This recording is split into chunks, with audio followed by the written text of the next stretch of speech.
Clark from the Local Government Center at the Montana State University in Bozeman. We traveled here today to come and work with us.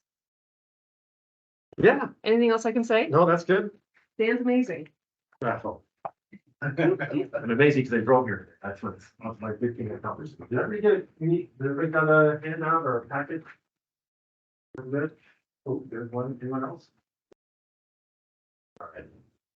And if, I've got a few extras if you need to take some back to your colleagues. Or fellow board members. So good afternoon. Sorry for the delay in starting. Sorry to crap in my pockets. So good to be here. So,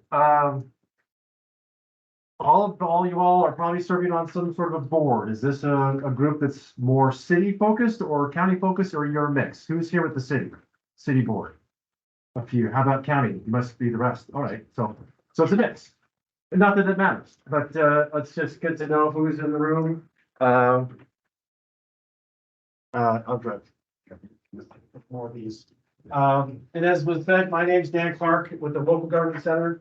The center's been around for getting close to 40 years, between 35 and 40 years. I'm not good with math, but that's kind of each year that goes by, we get closer to 40. Our genesis or the purpose of our creation was in response to a need to assist cities and counties as they went through the voter review process.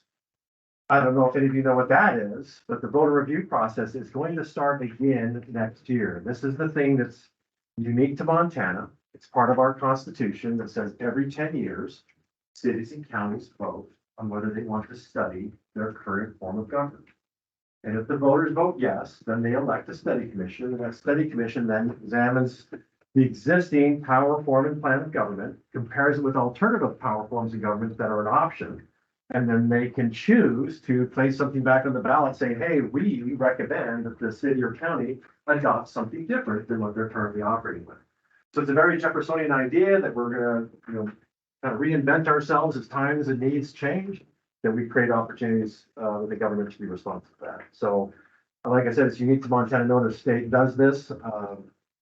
So yeah, happy us. But that's starting. This review is coming up there next year. So it's got us kind of in the trenches trying to get geared for that. But that's why we exist, was created for that purpose.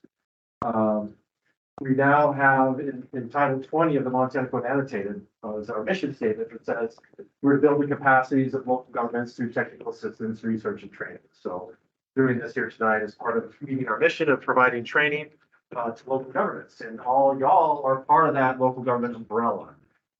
Either a creation of the city or the county to provide some sort of specific purpose or service, or to provide advice or advise the commissions on, on some very specific area that they need additional support in.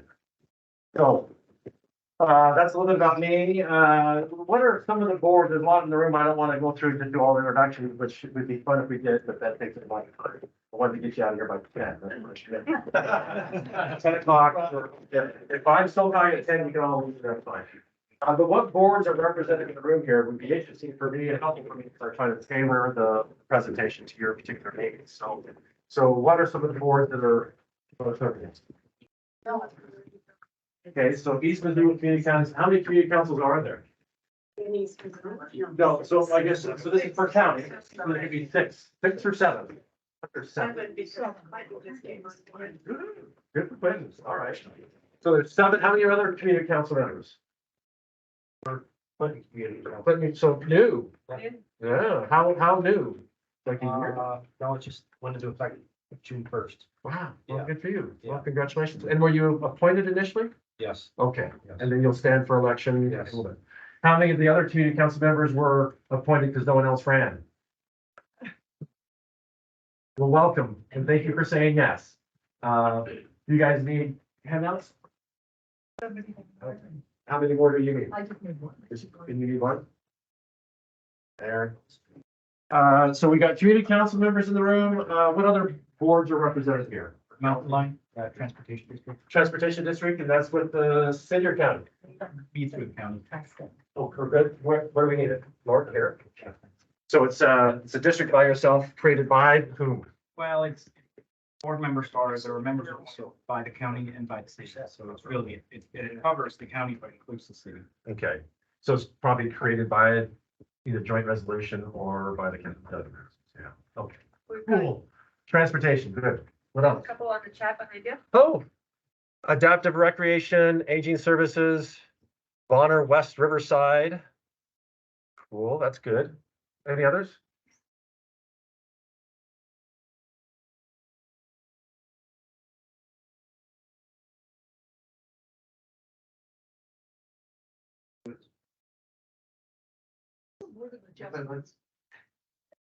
What do you adjust? Oh, that's the whole thing. Not much,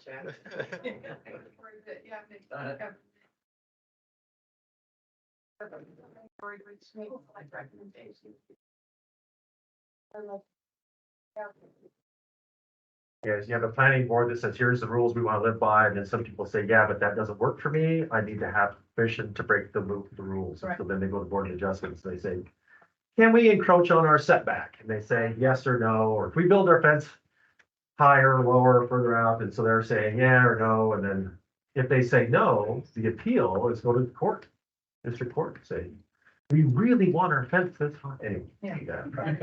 Thank you. Board of Adjustments. It's only been Yeah, no, that's a lot of fun. Good stuff. Any others? open lands. Open lands, Partnership Health Center. health center? Yeah. Partnership, okay. Partnership. Anybody else? Did help? Development. Woodson. Water? Blue. Let's see. Board. We have somebody from Wheat Board here. Wheat Board. Oh, yeah. We work together. Yeah. And then, I'm trustee on the Port Historic Museum at Port Missoula. Oh, there we go. And so is Yeah. Okay, as with you? Yeah, historic preservation. Yeah. Yeah. Building code. Really, yeah. Planning board, building, board of adjustments, building code, oh yeah, all good stuff. Okay. Well, good. You've got a good group, a mix of people in the room. What I like to do, I don't show up at these trainings. How many of you have been to one of these trainings before? Some faces are looking familiar. And you still came back. That's good for you. Hope you can mix it up. For those of you that are new, I don't have a PowerPoint. You're welcome. When I show up with a PowerPoint, I'm assuming that I know what you want to talk about. It'd make this like evening go so much easier. I just sit here and read slides to you as I click them, but you likely wouldn't come back. So what we do instead is we give you a packet of handouts, probably way more information in those packets than we're going to cover tonight. So it's not intended to cover those packets, but those are going to be resources for us. Because what we're going to do is I'm going to ask you here in a few minutes, what do you want to talk about? What questions do you have? What issues you're facing? And you kind of throw it out there, and that will serve as our agenda for this evening. So we'll just go whatever direction you want to take this, because again, you're giving up YouTube or Amazon Prime or Netflix tonight to be here, so I want to make sure that this is valuable to you. That reference probably doesn't work here, so I'm sure you guys don't watch. Too busy serving on boards to watch TV. But anyway, you're taking time out of your busy day to be here, and I want to make sure it's valuable and meaningful to you. So with that, are there particular issues, concerns, questions that you might have? We'll make a list. And even if you need to say, hey, asking for a friend, not with our board, but some other board that my friend's on has this problem, what would you recommend? It's that type of thing. This is a safe space. It's all being recorded. Intersection between city and county. Okay, We have parts of East Missoula that are city and parts that are county, but we all live in East Missoula. So that there is definitely a relationship between city and county and how those work or could work. yeah, and so in relationship to your board, in the way you serve on that board, or in what How the context? board works with the city and But the like two we're entities. separate entities, Yeah. but we cover the same communities. Yeah. And so how do we work Yeah. with city and county? Is that similar like with the transportation district? Or do you have that much of an issue between the two I jurisdictions? think in that respect, we're pretty separate actually. Yeah. We are our own. Your own deal. Yeah. And what was your board? East Missoula Community Council. What else? Can you amend the agenda to deal with a issue brought up during the public comment period? Oh. Why do we have to wait until the following month? Yeah, we'll talk about that. Yeah. Here's just a pro tip. If it's gonna be efficient, easy, time saving, it's likely not consistent with the law. It's pretty easy. You say, well, wait a minute, this is probably not gonna meet the muster. So we'll talk about that, why that's structured and why it may seem to be pretty inconvenient for you or inefficient for you, and it likely is for you on the board, but it's not designed for your efficiency and convenience. It's designed for the effectiveness and impact of the citizens. So we'll talk about that and how we start looking at that in that relationship. If the legislature add any new rules and regulations or laws or whatever to how boards function. But out of the lot, we'll say, there wasn't a lot that's going to affect this group. We're waiting for the Montana code to be updated and released. It's supposed to come out before October 1. Basic gang. I think the last time we had this many bills passed was after the Constitution was adopted and they had to redo all, because that was, so that's smaller government. Sit down. So, but yeah, so nothing, there's gonna be a few little, I think, tweaks, but I don't think anything is really is gonna.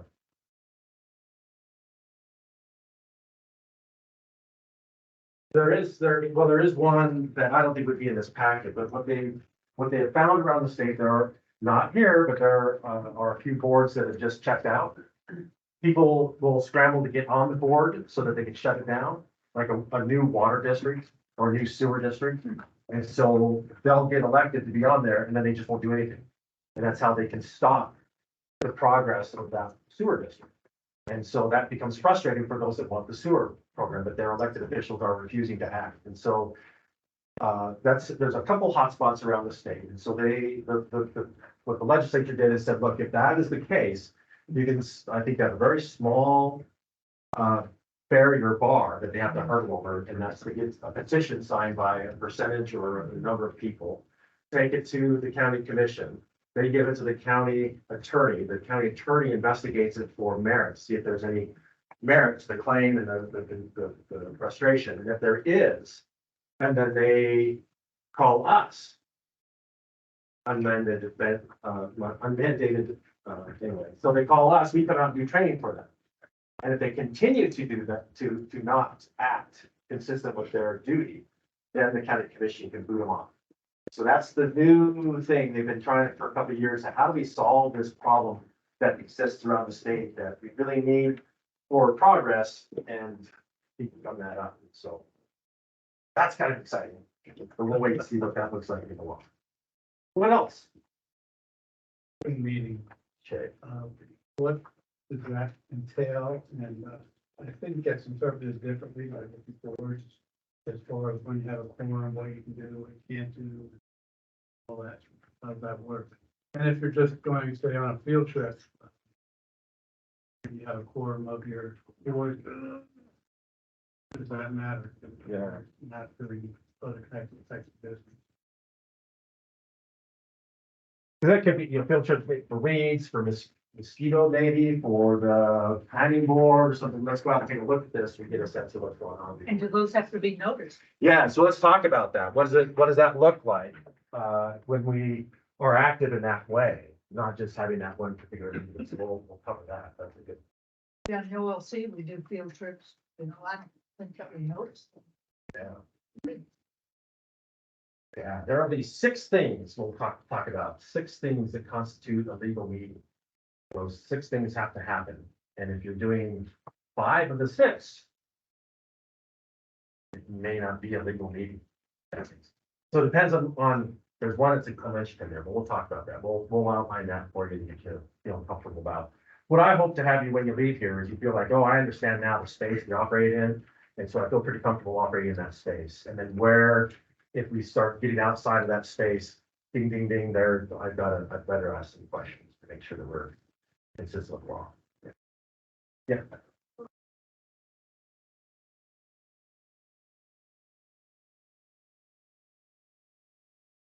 Board's not doing their jobs, and I'm wondering, maybe if not, if they're kind of hijacked it.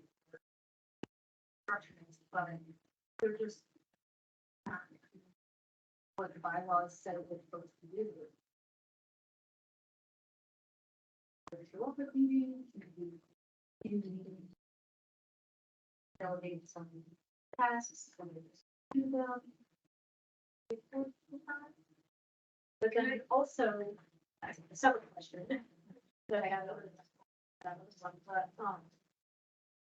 you talk about, the different board have a meeting section or something like that, where at some other time than the regular meeting, or maybe following their regular meeting, or board members just eliminate the public?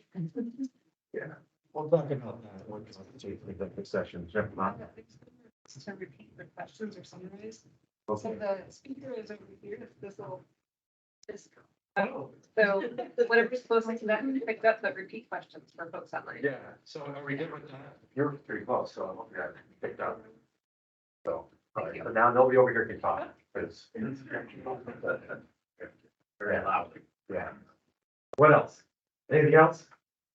I got a lot of stuff I can cover in addition to this. Well, along those same lines, because we're so new out in Clinton, I think some of us, I know I am, it's like a new language with this Yeah. open meeting and like, how do we do any planning or that line between that? Yeah. It's very confusing.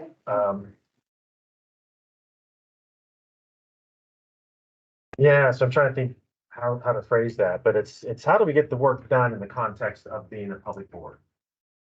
Does that sound all right? Or,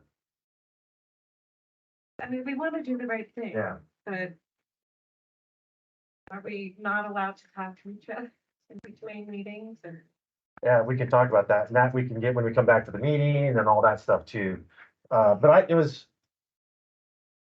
Hopefully that's all still correct. And so I'll kind of stand over here, but I had a call about 6 weeks ago, maybe 2 months ago.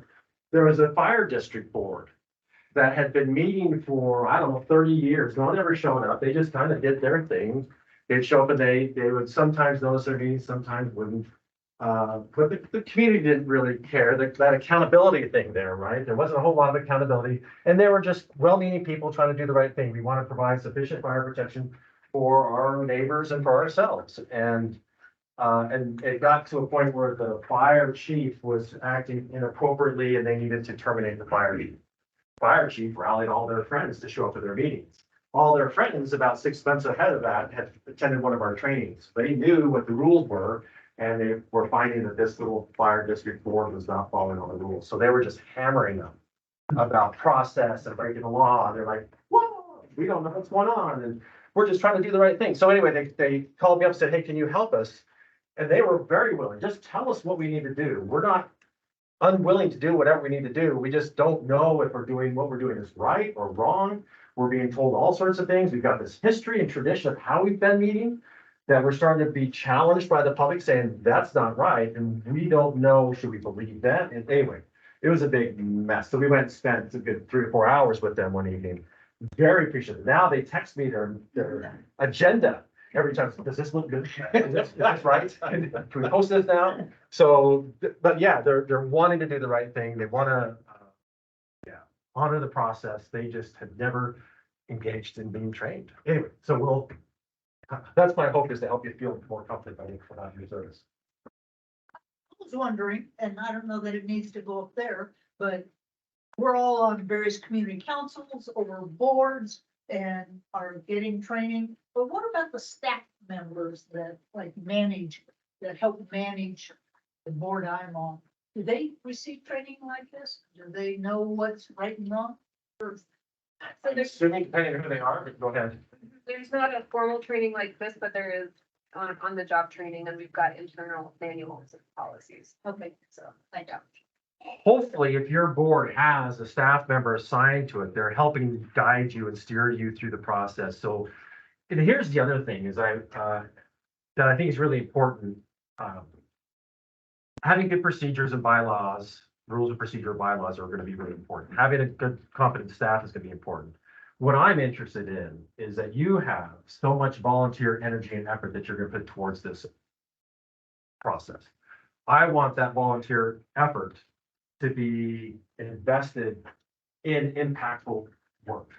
That makes sense. That I don't like the idea that we're sitting all our time fighting and bickering amongst ourselves about this, about that, and it's all internal kind of process stuff. And all your energy is spent on process and it's no longer fun. I'm not willing to do this because I'm not doing the thing I want to be. I'm not talking about water. Where's water at? Water is somewhere over here. I'm not talking about water. And I want to talk about water, but instead we're spending 2 hours every month fighting about who is control of the agenda or something silly like that. So so this is the other thing I'm saying is that people don't govern, policy governs. So create the good policy, you can spend the time making decisions in that governing space. Otherwise, you're very vulnerable to an individual or that particular group of people that are serving on the board. You might have a fantastic board, well-run, organized, they get along well together. That works great until the next election. Somebody cycles off and suddenly somebody comes on and says, yeah, I'm not playing by those rules. And if you don't have a set of rules to guide your organization, then it becomes whoever has the strongest voice. We don't want to have that. That's where people have an outsized influence on that process. We want to have the process be well-defined and it makes it easier for people to be recruited when they see that, oh, you're an impactful board. You get on there, you get stuff done, and you're not a crap show. Right? Can I say that? Is that like potty language for you? Okay. Oh, it's okay. So I don't want, so people are saying, yeah, I don't want to be a part of that because you're just a big mess. Hot mess, don't want to be part of that. So that helps with recruitment. Go ahead. I have a related question and has to do with maybe somebody outside of the board and its liability. What is our exposure to liability? Great. It usually comes up. Glad you brought it up. Some of you probably came here not even thinking about liability, and now you are. So we'll cover that too. Good. This is a great list. Go ahead. Oh, where are they at? With the yellow ring. Oh, yes. Ann, what's your question? Can you hear me okay? Can you hear me? Oh, dear. Is it? Can you hear me? Hang on, Ann. Okay. Did you turn the volume up? Yeah. Is that going to conflict with that? Can you hear me now? Try again. Can you hear me now? How about now? Can you type your question in the chat? Sorry about that. That's what I was trying to do, but I'm trying to, oh, there it is. I didn't have it before. All right, well, maybe try to come back to Ann. Let folks know. Passion splash. Blue and gold. Passion blue and gold, what is that kind? Not a thing, not a thing. Not in this space, at least. All right. All right, well, why don't we get rolling on this? This will cover a lot of time and I'll try to be efficient. And I don't know. People like my stories, but I know it takes a lot of time when I tell my stories. But anyway, let's start out with this basic question. And what I'd like to do is start out by getting a foundational understanding about government. If we can understand and appreciate why government exists, what its purpose, and how you fit into that equation, it may help you as you deal with some of these questions. Go back to that fundamental, why are we here, right? So then you start thinking about, well, should we be able to address this right away? Go back to, well, why do we have government? What's its purpose and function? And I'll just say this, it's different. When this public board that you're serving on, when I say a public board, it means you are appointed by either someone that was elected or you were elected for that position. So a nonprofit association like the Missoula Chamber of Commerce, they're an association. They have their own membership. They're accountable to their membership. Who is your membership relative to your public board? Yeah, that multiple people, whether they participate or not, whether they're not. Well, hopefully they're all paying their quote unquote dues. But, you're accountable to everyone. And so so there's a difference between your nonprofit world and the world that you're studying in here. So some of the things that you might be able to do in that nonprofit experience that you have, say, voting online or proxy voting, those things are appropriate in that nonprofit. If you try to apply those in the public world, we'll explain why in a minute, reminding you that why it doesn't, is it effective? What I say, proxy, and what was the other one? Online? Okay, that just says online. All right. So, I'll have you kind of start doing over, this is like the info, that's the last question, and there's no, there's just lots of answers to the question. We kind of unpeel the layers of the onion. So, the question I want to ask is, why do we create government? Something we've done worldwide in all cultures for centuries, nothing new, something we just didn't create in 1776 or in 1889 when we created the state. Why do we create government? And what is its point? What's the point and purpose? This is like a civics class. We'll think back to Avoid the violence of people coming to power. Okay, so to avoid to create structure. Yeah. Order and structure, right? Yeah, so it's kind of nice. I got here and drove on the highway and I wasn't having to, we have structure and order. We have accountability and laws that govern that. Yes, and what else? Census. Okay. I think at some point when we make policies, it's because people have come to an agreement that 65 is the highway speed. What did that number come up with? Yeah. That was some kind of communication and consensus building among people who might disagree. Yes, I think that's a really important one, is how we're facilitating a process within a community to find some level of consensus. Right, and so I use that term deliberately when I say facilitating. So if you think about your role on the board, what your role is how do we facilitate on behalf of the public or facilitate the public's process relative to this particular issue, whether it's water, weeds, mosquitoes, transportation, whatever it might be, that your role is to facilitate that conversation. And to listen and to engage and to hear and then try to find that consensus in the community and shape that in some sort of a policy, a decision or recommendation to the county or the city or whatever your role might be. So that's that facilitative process. Okay, yes, and what else? What else? Representation. We want representation. We want to have some orderly way in which we can make decisions and how our decisions are represented within that government and our voice is being heard. Another thing I like to say is we do things collectively that we can't do individually. Right, so we've realized at some point in our history that, it doesn't make sense for us to all have a pit toilet in our backyard, a pump well, and a burn barrel, and a bucket of sand and a bucket of water for fire protection, right? So burn barrel, burn our garbage, the pit toilet, it doesn't take very long before you wake up in the morning and there's this oily haze over town. You can't breathe very well because everyone's burning their garbage in the backyard. You're pumping your water out, which is actually pumping from your pit toilet, your chronic dysentery, right? It's just, this isn't working. And your neighbors are feeling the same thing. It's not working. So we band together and say, let's do this thing collectively. Let's create a water system, a sewer system, a garbage collection system, fire protection, police protection. Let's do that collectively. It doesn't make sense for us all to do it individually. It's really ineffective and inefficient. But I can leverage my contribution into the pot of whatever, the resource pot. I can leverage that. We all put it in, and now we can have something nice that none of us could have that level of service individually. So it's all the small contribution. It's a social contract, right? Just by virtue of being into the community, you're contributing into it and you're getting these services back. And so it's a relationship you have. And you folks are in that point where you're providing that service or on that side of receiving to give back, if you will. So doing those things collectively, we can't do individually. And so who is it, the core, who's managing all that? And we've decided, at least in our state, in our country, we're going to elect people to represent our interests and to facilitate this conversation about how we're going to deliver these services. So all the things that you're dealing with are these services. They're either essential services or quality of life services that the community said, we really need to have a public investment in that particular thing. We're gonna get a group of folks that are interested in this, they're gonna think about it, they're gonna labor over it, they're gonna discuss it, they're gonna engage the public on that.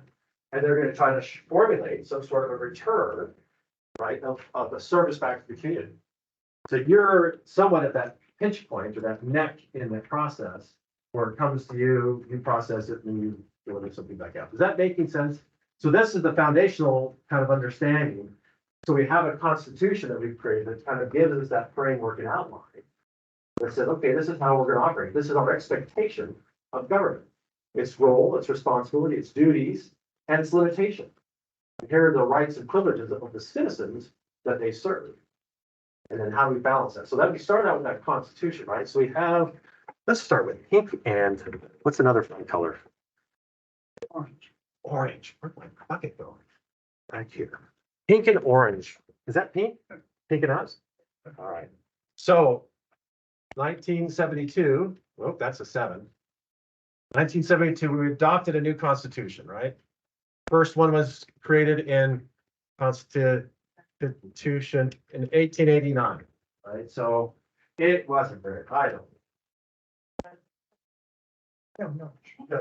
Well, yeah, it was, the mines, there was, and it was interesting because there's chunks of, well, like, what they did is they looked at other states that were approved, their constitutions were approved, they gave statement, they just took chunks, and a lot of stuff about railroads, right? And at the time in history, the constitutions that were being written were very much trying to bring a balance back because the legislatures were very much interested in legislating people, not process.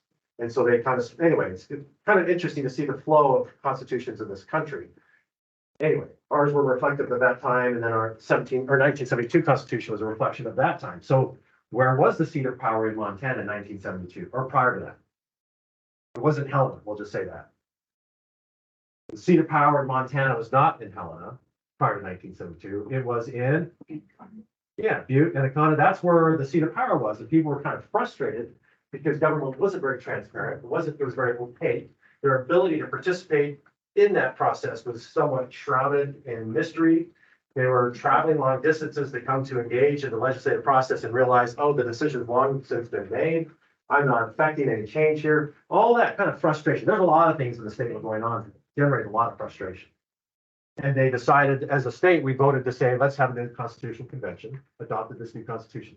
The pendulum then swung from being very opaque to, oh yeah, we're gonna be super transparent. And the power rests with the people.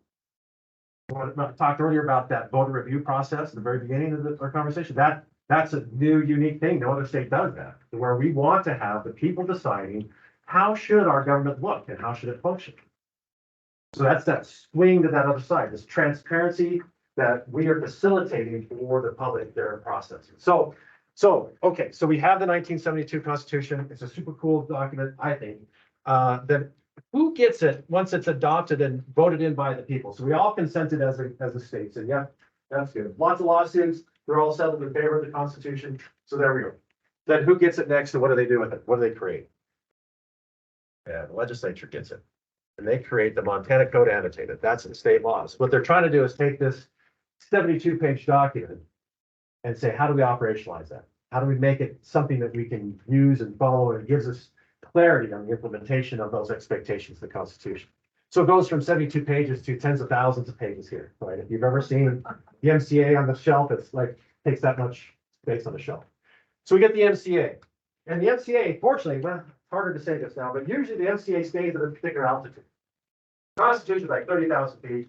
MCA brings it down, the Montana Code brings it down to like 10,000 feet. But at a certain level, they say, okay, we're done here. Because what is in the best interest of Sidney, Montana may not be in the interest of Missoula, Montana. So we're going to allow each of those communities to take that power, form, authority, and structure that we've created in the Montana Code and say, now you've figured out the rest of it with local policy. So now we have this next layer is we are instructed to create our local policies that reflects our local processes, interests, how we want to apply the power and authority that we've given here. Make sense? So it's drilling down now what happens is if this document that's supposed to bring some clarity on how we operate here on the local level, they use ambiguous language. Here you are trying to write your local policies and you want to make sure you're complying with the law, but you're not sure where the line is because the language is written in such a way that I don't know what that means. I don't want to violate the law or someone's constitutional right, but I don't know where the line is. So who do you appeal to? Who do you ask for clarity in the law when it's ambiguous like that? Attorney General. There we go. The Montana Attorney General say, hey, can you give us an opinion? In this case, I'll show you an example of that. We get an opinion from the Attorney General. Or the other thing is say, well, we don't know where the line is. We're going to say, that's what we think the line is. If you don't like it, go ahead and sue us. So we can go to the court and the courts then can help us clarify the law. So that would be the other option is we'll just say the Montana Supreme Court. Your other option. So we get clarity through precedents from court cases that brings clarity to law. There's a lot, particularly with executive sessions. A lot of that comes out of this and out of that. Because we're dealing with like 3 sentences here. When those 3 sentences are really balancing 2 constitutional rights. And so this body of work here gives us a lot more clarity when we apply that. Is this making sense? Okay. By the way, on the way here, I had 4 chocolate chip cookies and a large Diet Coke, so I'm a bit longer. We'll see if and when I crash today. All right, so you can see this winnowing down, where right it narrows down. Let's turn in your packets. Everybody's got a packet, right? Oh yeah. Water.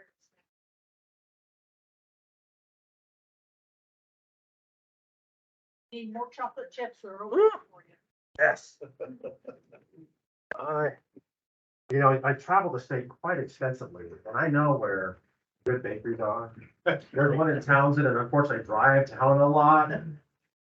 God, Mondays are closed, by the way, and so it's always disappointing when I have a Monday morning meeting in Helena. So, dang it. Burn in your packets. There's a left-hand pocket and a right-hand pocket, and in those pockets are packets.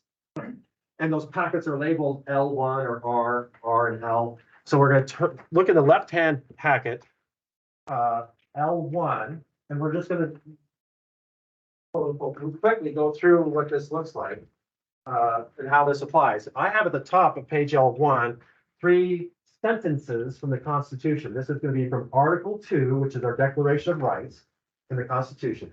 And it's 8, 9, and 10. And those 3 simple sentences define the rights that citizens have. And it also kind of in a way shares, this is the obligation that you have as a governing body, a board, or someone that's providing and facilitating that service for the community.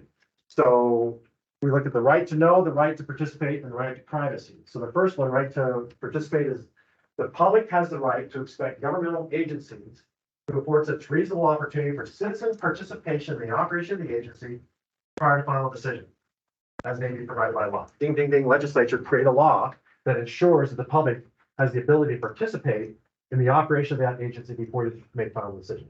And that's been translated in the MCA as being what? Public comment, right? So public comment. So that's why we have that need in our agenda to say, look, the public has a right to comment before we make final action. We're going to afford that opportunity for the public to engage with us. And that was not a thing prior to 1972. Well, it kind of was. The legislature was kind of funny. The stories I've been told is the legislature would meet the committee. People would come and they talk to them. They say, great, thanks for what you had to say. All y'all leave now. They close the doors. They make a decision. Then they come out and say, this is what we decided. Where's the accountability? I don't know who decided what. How do I hold my legislator accountable for the decision they're making? What's the rationale behind it? It's very frustrating for people. So that's where we're at now, where there's not a lot of that. It's all going to be very open and transparent. And the public, we're facilitating that process. So the public has this right to participate prior to final action. The next one, right to know. No person shall be deprived of the right to examine documents or to observe the deliberations of all public bodies or agencies of the state government and its subdivisions, which all y'all are subdivisions of that, except in the case in which the demand for individual privacy clearly exceeds the merits of public disclosure. And the last one, the right of privacy, the right of individual privacy is essential to the well-being of a free society and shall not be infringed without the showing of compelling state interest. So what we have here are two constitutional rights. One is the right to know. The public has a right to know, to examine documents and to observe the deliberations of the public body.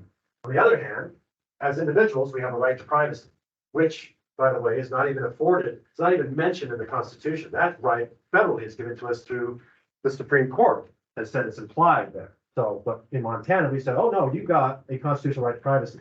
So these two constitutional rights that at times could be in conflict with each other.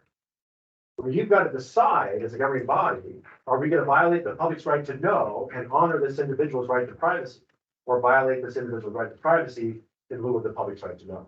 You're stuck trying to decide in that balancing act whose constitutional right to be violated.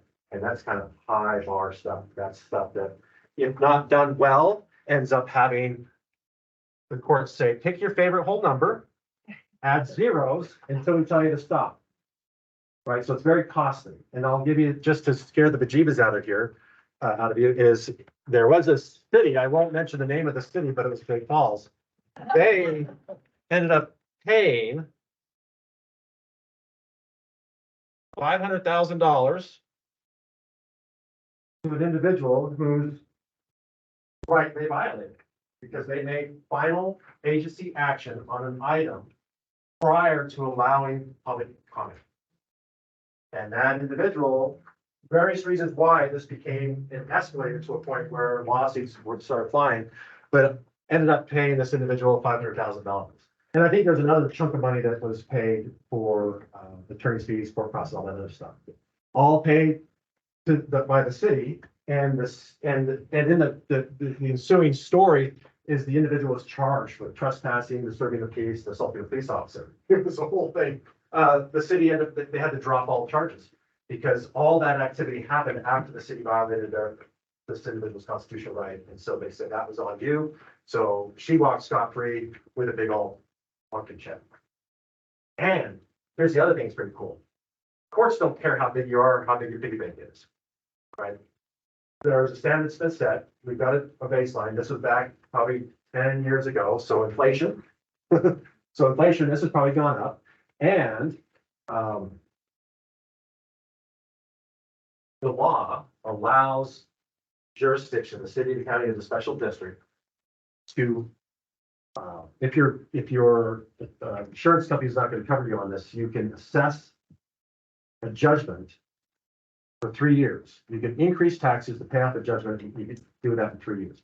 So I'll just tell you, there's nothing more the public loves than to pay more in taxes to get nothing in return for it, just to pay off a lawsuit. They think that's fantastic. They do that more, right? So that's one of the things really works. So it's kind of important that we pay attention to process, we pay attention to the intention behind some of this this work here. So that's a bit, and we'll roll in the liability here in a little bit. So those are the three constitutional provisions that are most of interest to us right now. Let's drop down to the bottom third of that page L1. And that's 2-3-103, the right on public participation. And this is we're gonna go sentence by sentence because I want to unpack this. And this is gonna be pretty important as we start thinking about the public participation part of this. What are your expectations of the public board relative to the public's right to participate? So right off the bat, it says each agency, which all y'all would fall under that definition of an agency if you look above under 2-3-102. Each agency shall develop procedures for permitting and encouraging the public to participate in the agency's actions that are of significant interest to the public.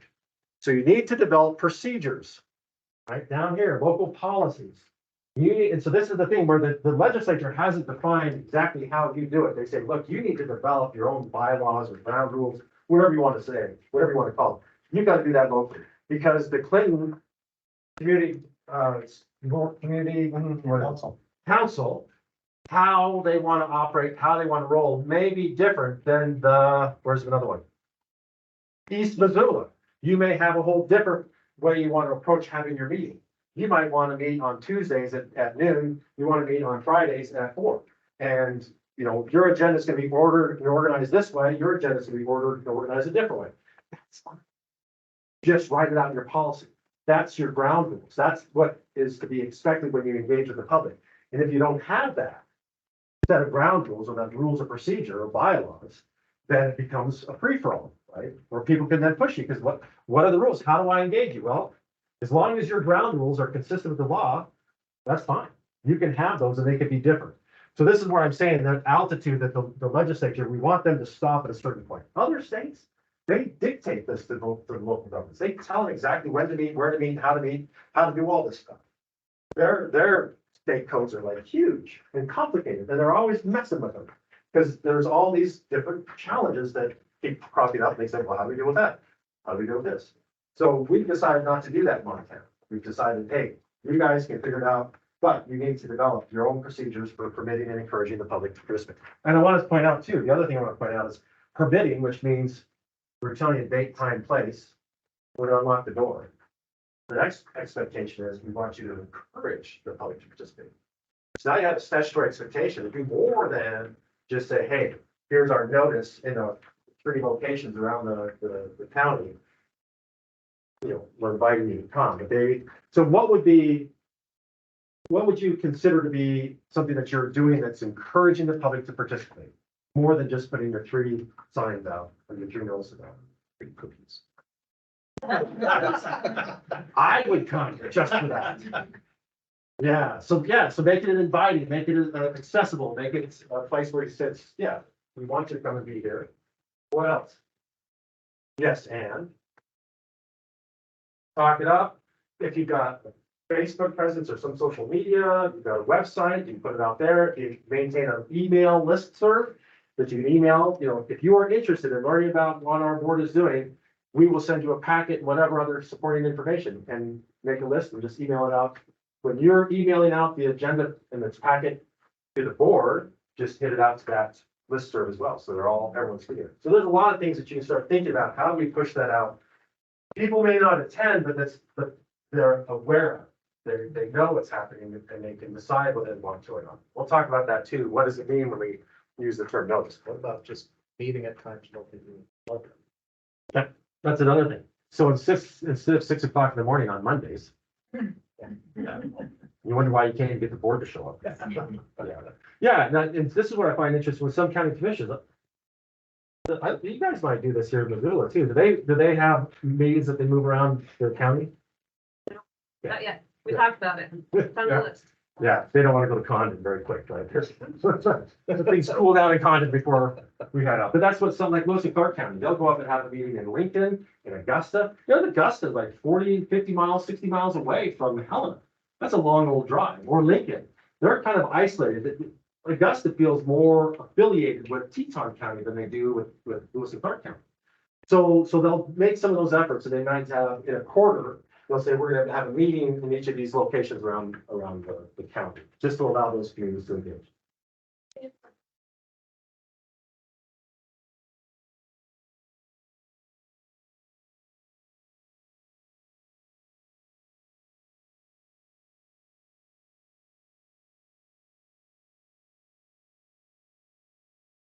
No, so what will happen is, you're skydiving without a parachute in a way. It works. Yeah, it works for a while. Until it doesn't, right? And so, what'll happen is if someone pushes back on your board, if you're in some way acting arbitrary because you have no guidance, you're not treating people fairly or equitably in the process because you have no set standard or rules and you're just making it up each meeting, and people push back on you, the first thing your attorney is going to say is, can you show us your bylaws? And then they'll judge, are you acting consistently with the bylaws? If you have no bylaws, they're saying, well, yeah, it's checkbook. Right? So we would encourage you, both it's a statutory expectation, it also allows you to govern that. It's not a thing that just the state's trying to be punitive, saying you got to do this, but they're saying, do it because it makes sense. It's so much easier. You've got well-written bylaws and you follow them. That's the other part. Some of you have great bylaws, you just don't follow them. But you got to be disciplined enough to say, let's just follow the process. And it makes it far more, a seamless process, and then you can spend more of your time contemplating and working on the very purpose of your board rather than making it up and fighting with the public all the time. What do you? If I'm not mistaken, the community councils all have the same bylaws that we all are to adhere to. Did the county provide that and say, here's your? The county Yeah. provides to all of us kind of like the ground rules, Yeah, and if it needs to be tweaked specifically to Clinton or East Missoula or Sealy Lake, then I believe that's possible. and you just send them back to the county and say, hey, it's okay if we add this because it Right. fits for us. So the county has a template for the community council bylaws, which is currently being tweaked. There's a new edition coming soon. As, just like you're saying, as the community needs or wants to tweak. How they handle alternate seats or how often you meet, that kind of thing, that can, you can make those edits. Yeah. Yeah. So, I mean, we have the template, it's all there. And the agenda is pretty much the same. For everybody. Which I like because it provides consistency Yes. in every interaction someone's gonna have with government. Not to say you can't mix it up, but I like the consistency. Oh, I like to mix it up. Makes it easier for the public to engage, yeah. And you can move from board to board. And it's like, yeah, I know what's going on. I can slide right in here and be productive and effective instead of saying, oh, my goodness, I gotta figure out what's going on for a year before I can actually participate. Well, and the other great thing is we have an all community council meeting every month usually, where all of the boards get together online, hybrid. Yeah. And it's been a great opportunity for everybody to share what's going on, and how they handle this. And find commonality amongst you, which that's really one of the things I think the county would be really grateful for, is if they're finding like, oh, this is common across all these community councils, then maybe this elevates our need to engage in this because it's not just a one-off, which they would still engage with, but it's different than if it's like everybody. Thoughts? Well, I have a question, not as a person on the board, but as a member of the community. Yeah. In terms of advertising locations, et cetera, and meetings. And they say, oh, but it's on the county website. And so you dig on Missoula County's, no offense. The word is taught. We're working on that too. We are in the building. Site. This before, Yeah, we're building a brand new website that we be much easier, but Yeah. understood. I mean, what should That'd be good.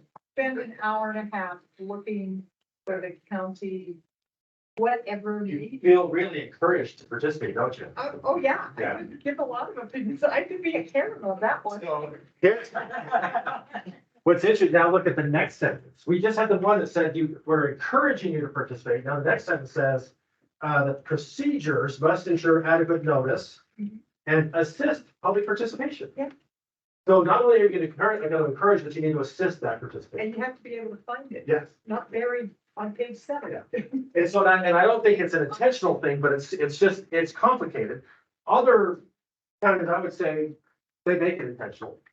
I don't think it's Missoula County. Yeah, so not everyone embraces this idea.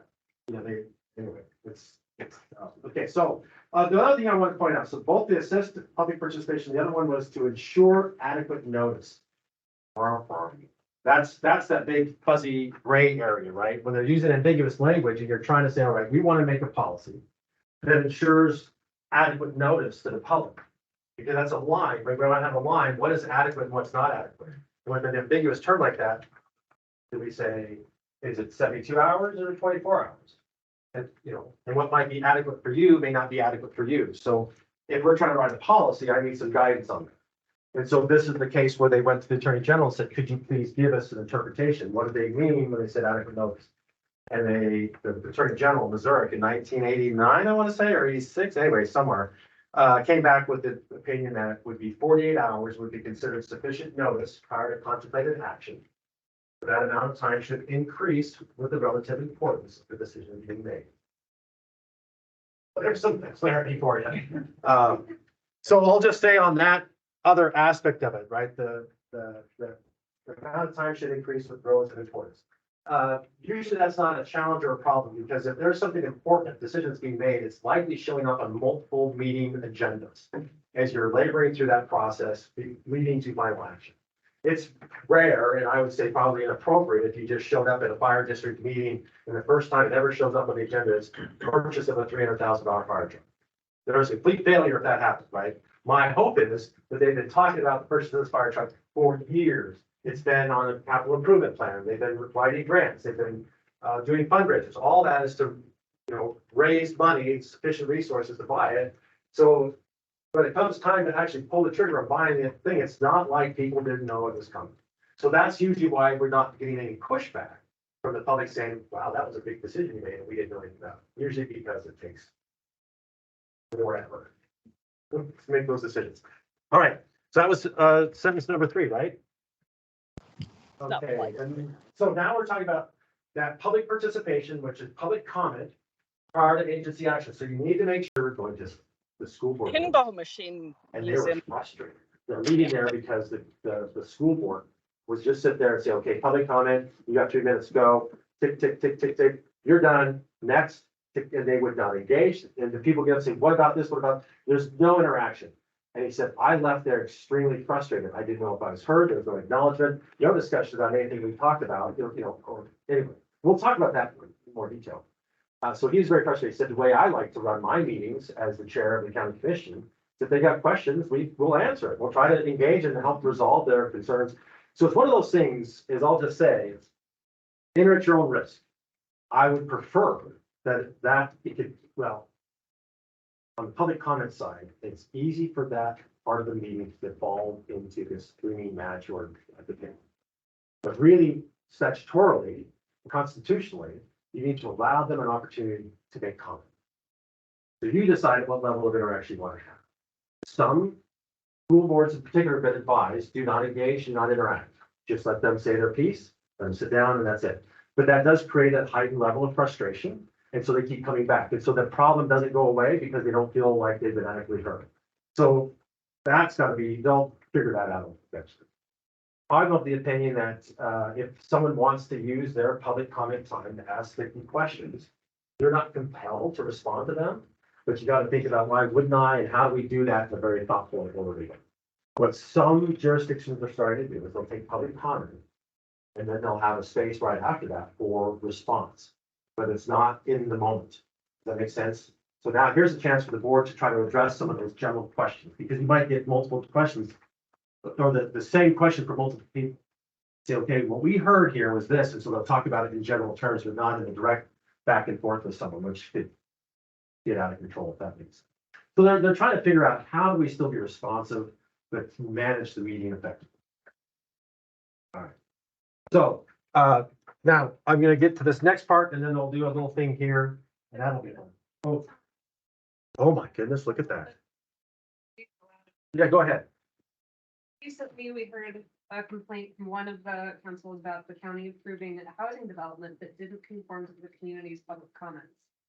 When the development started construction, the council found out the developer increased the number of housing units, which the county allowed, saying that it had met recently approved zoning changes. Does the council have any recourse beyond filing lawsuits to correct such a problem? So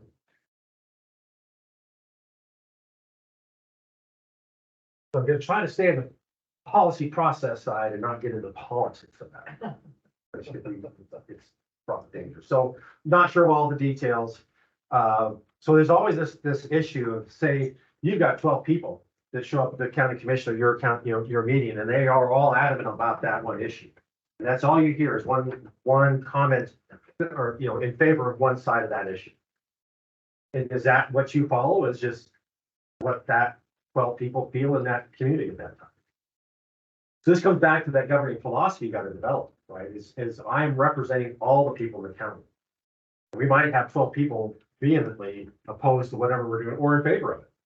We've got to think about multiple things when we're making that decision, not just what that immediate group wants to think. We're going to hear it, we're going to process it, we're going to put it into the mix as we evaluate the merits of this particular policy proposal. But there's a lot of things you should be considering in a policy proposal, not just what does that group want, but what does everybody else think? Clinton, it's probably more than 12 people in Clinton. I drove through it today and it looked like it's more than just 12, right? So I think there's a few more than 12. you gotta think about what is the sentiment of everyone that not everyone that's gonna show up. And so I've got to balance all those arguments, all those input. That's really what we've asked you to do. What color do we want to use now? Let's do, I don't have a lot of options. It's either blue, red, or pink. What I find in a way to explain this is you folks are the fulcrum. You're trying to find balance in your community. Sometimes your community gets out of balance, right? A proposal for development or whatever it might be. And now we've got, this is going to change the nature of our community. It's going to change, it's going to be different. And so we want to facilitate a conversation. How is it going to impact us? How do we minimize not everything is going to be completely bad, not everything is going to be completely great. So we want to balance it. We want to know and understand what are the positives, what are the negatives. Can we mitigate the negatives as best we can, and try to make those decisions that's going to be the best for the most, and not just for those today, but into the future. What is the incentive? Who shows up at a water district meeting or a city council meeting and say, yes, yes, please raise our rates? We don't think it's enough, right? No one's saying that. The incentive is to keep it super cheap because I don't want to get people railing on me. They're all going to say, well, our fixed incomes, we can't afford this increase, blah, blah, blah. Yeah, okay, so we're going to keep it at a flat rate of $15 a month.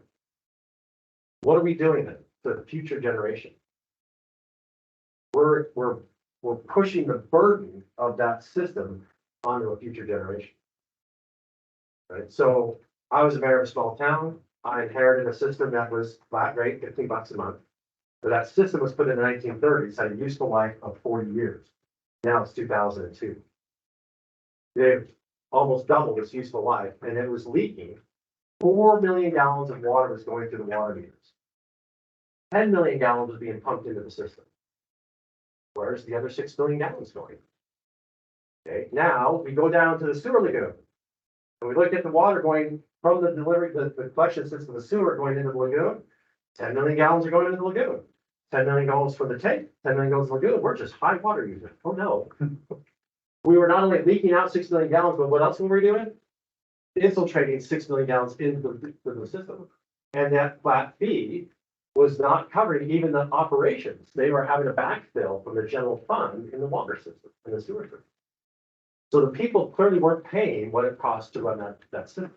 And what they did is they put that burden onto the next generation. So I started the process of renovating those because DEQ said, yeah, thou shalt do this. And we're not giving you any more extensions. Show meaningful improvement on this and we will back off.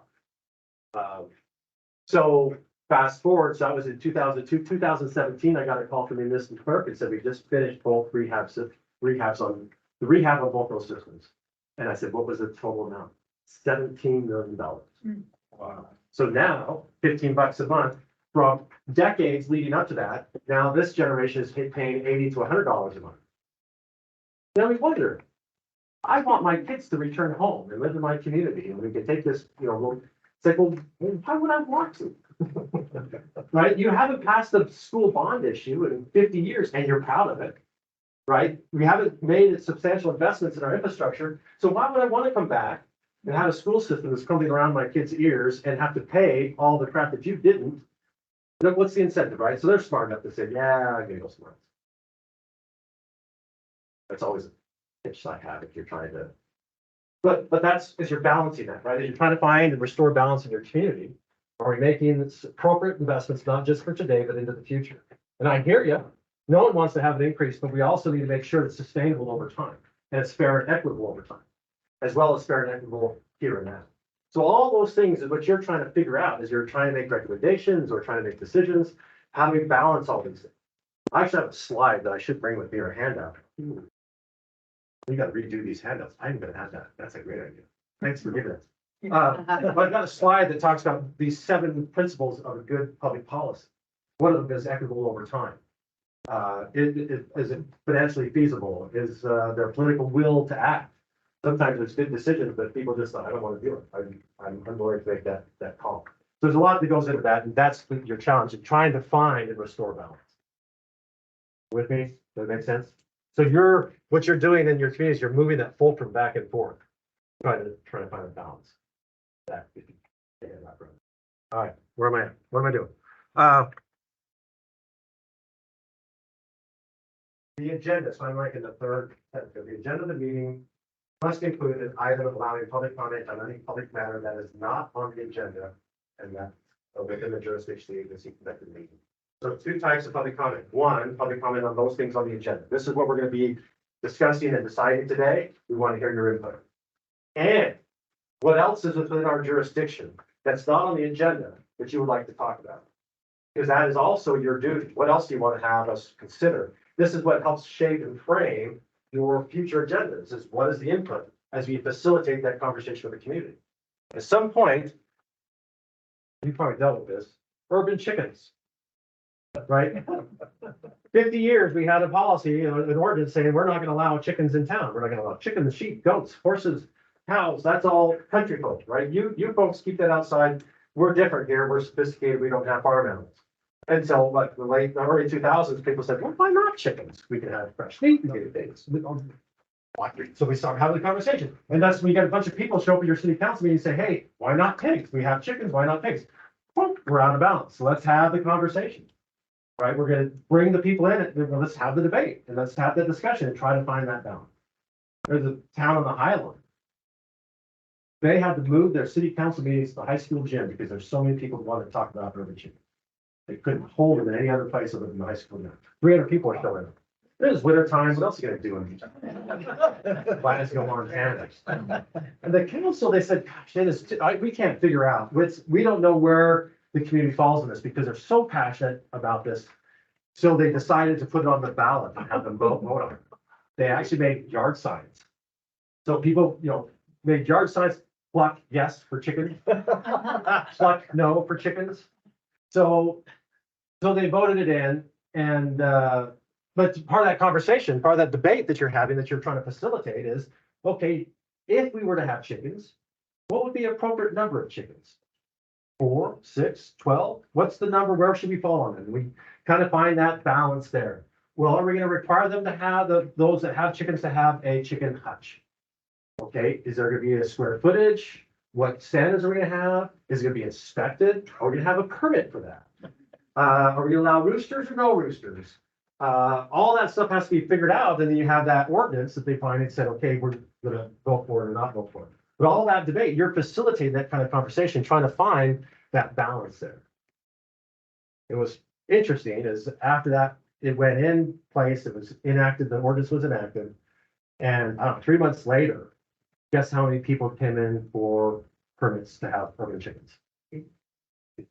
McCutter out on Main Street. He's this dude that was like, he was like passionate, up there every meeting and saying, I don't like these chickens, I don't like these chickens. He had put in a permit for chickens, and so she goes to him and said, well, notice if you haven't come in to get your permit for chickens. I don't want chickens. I want nothing to do with chickens.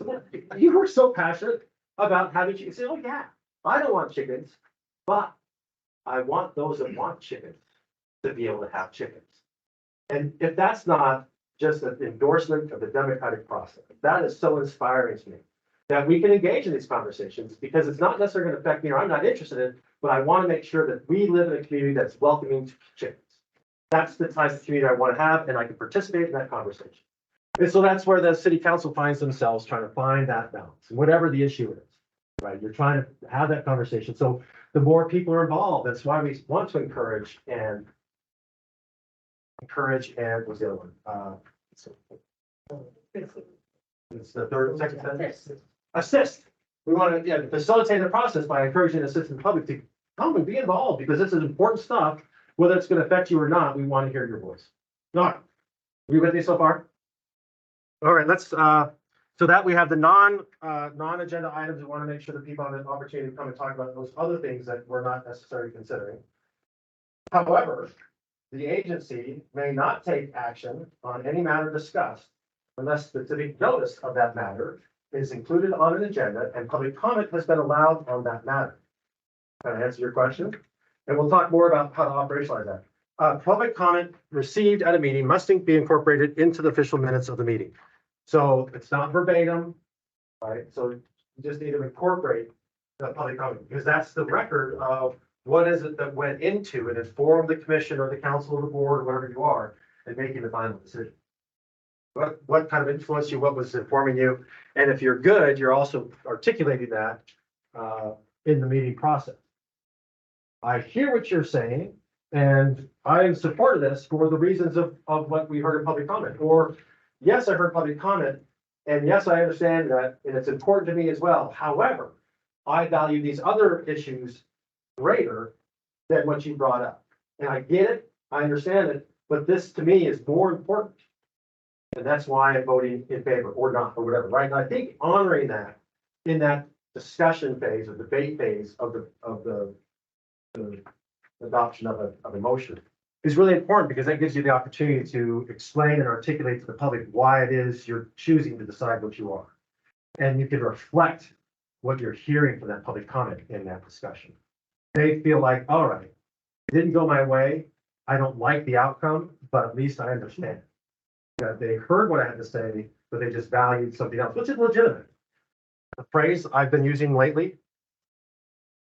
Oh, these are pink.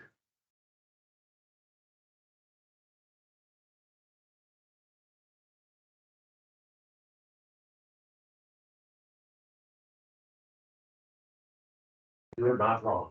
I'm not saying you're right. I'm saying you're not wrong. And so it's a very simple way of helping people understand that I'm hearing it. And you're not wrong. Petroleum County. Anybody familiar with Petroleum County? The epicenter, the geographic center of the state of Montana. With it, the population of the whole county is less than 500. They had their county government was the only one in the state that had a commission manager form of government. And it got to this point where this little tiny county couldn't afford to have a manager. They were paying a $2,000 stipend to their sheriff to act as the city manager. He said, yeah, after a while, he said, I can't do this. Anyway, so they had to engage the public, and they had a big conversation, say, we need to change. And so the community, we had meetings, 30 people showed up, which is pretty much the voting block of the whole county. But they talked about it, they debated, what do we want our government to look like? Because our current form is not sustainable. So what should it look like? And they went through this process, and what was interesting is through the discussion, there's an aspect of their, I don't want to get too deep into it, there's an aspect of what they're proposing, which was going to give the county commission more flexibility to be responsive to the community's needs. So there wasn't a big check on the county commission's power that the code provides for other counties. And it's an option. Counties haven't been very embracing of that. I'll tell you. Missoula County very much wants to have self-governing powers. There are so many challenging issues that this county faces. The county commission can only act with what the legislature gives them the authority to do. They're saying there's so much more that we could do, but we can't. We don't have the authority to do that. But with self-governing powers, we can step into that space. And so that's one of the interests they have is if all y'all are interested in solving some of these problems, looking at the county for leadership on that, then they need to have this additional power. Well, little old Petroleum County was proposing the same thing. And there's one guy in that room. So there's 30, 40 people in the room. And everybody got it. They discussed it back and forth, pros and cons, and like, yeah, we're all in favor of this. But there's one guy who was a holdout. Said, no, I'm not comfortable with having that level of power to those county commissioners. I love you guys, and I think you guys would be good, but I don't know who's going to be in that seat in the future. And I don't want to have that individual have that kind of power. And that poor guy was ganged up on by that group. And finally I had to say, well, wait a minute. I said, Dan, which was his name, Dan, you're not wrong. You can hold those feelings and opinions. That's a legitimate feeling and fear or concern that you might have, and it's appropriate. You're not wrong. And the rest of all y'all, you're not wrong either. You have a different set of values and interests and concerns that are valid for you. And you can have that same or hold that same space at the same time. You're not wrong. And that really reduced the tension in the room. They're all like, okay, we'll figure it out in the ballot box. And so they all voted just 3 weeks ago. So I was at my office. Crappy day. So my office is 9 to 5. You don't know it's a crappy day when I'm at my office at 9 to 5 responding to email. And this email pops up. It was from Sid, who is the county commissioner. She said, I wanted you to be the first to know.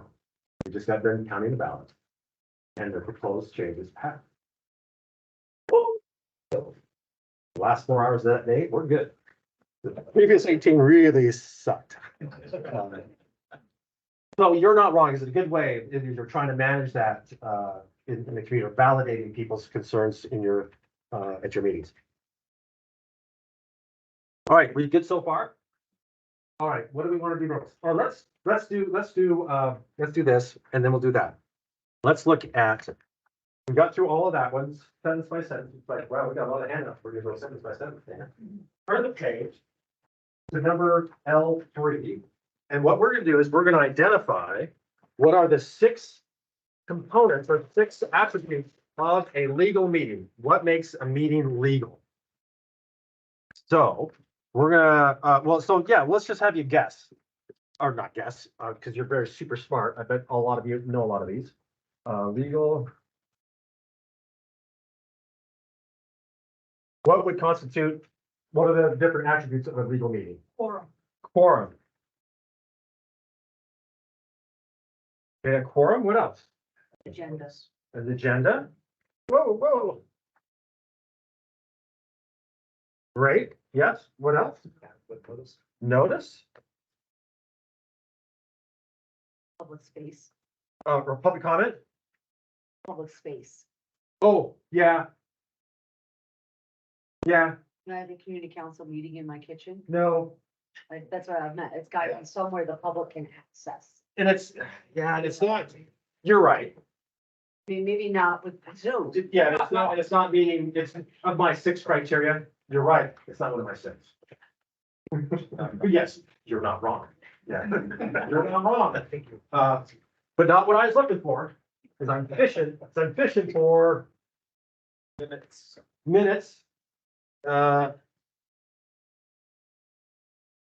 And I did mention the one earlier that you, with the public space, but it's public comment. 1, 2, 3, 4, so we're not gonna get the last one, so we're gonna help you on that. Look at, on the page L3, 2-3-202, meeting defined.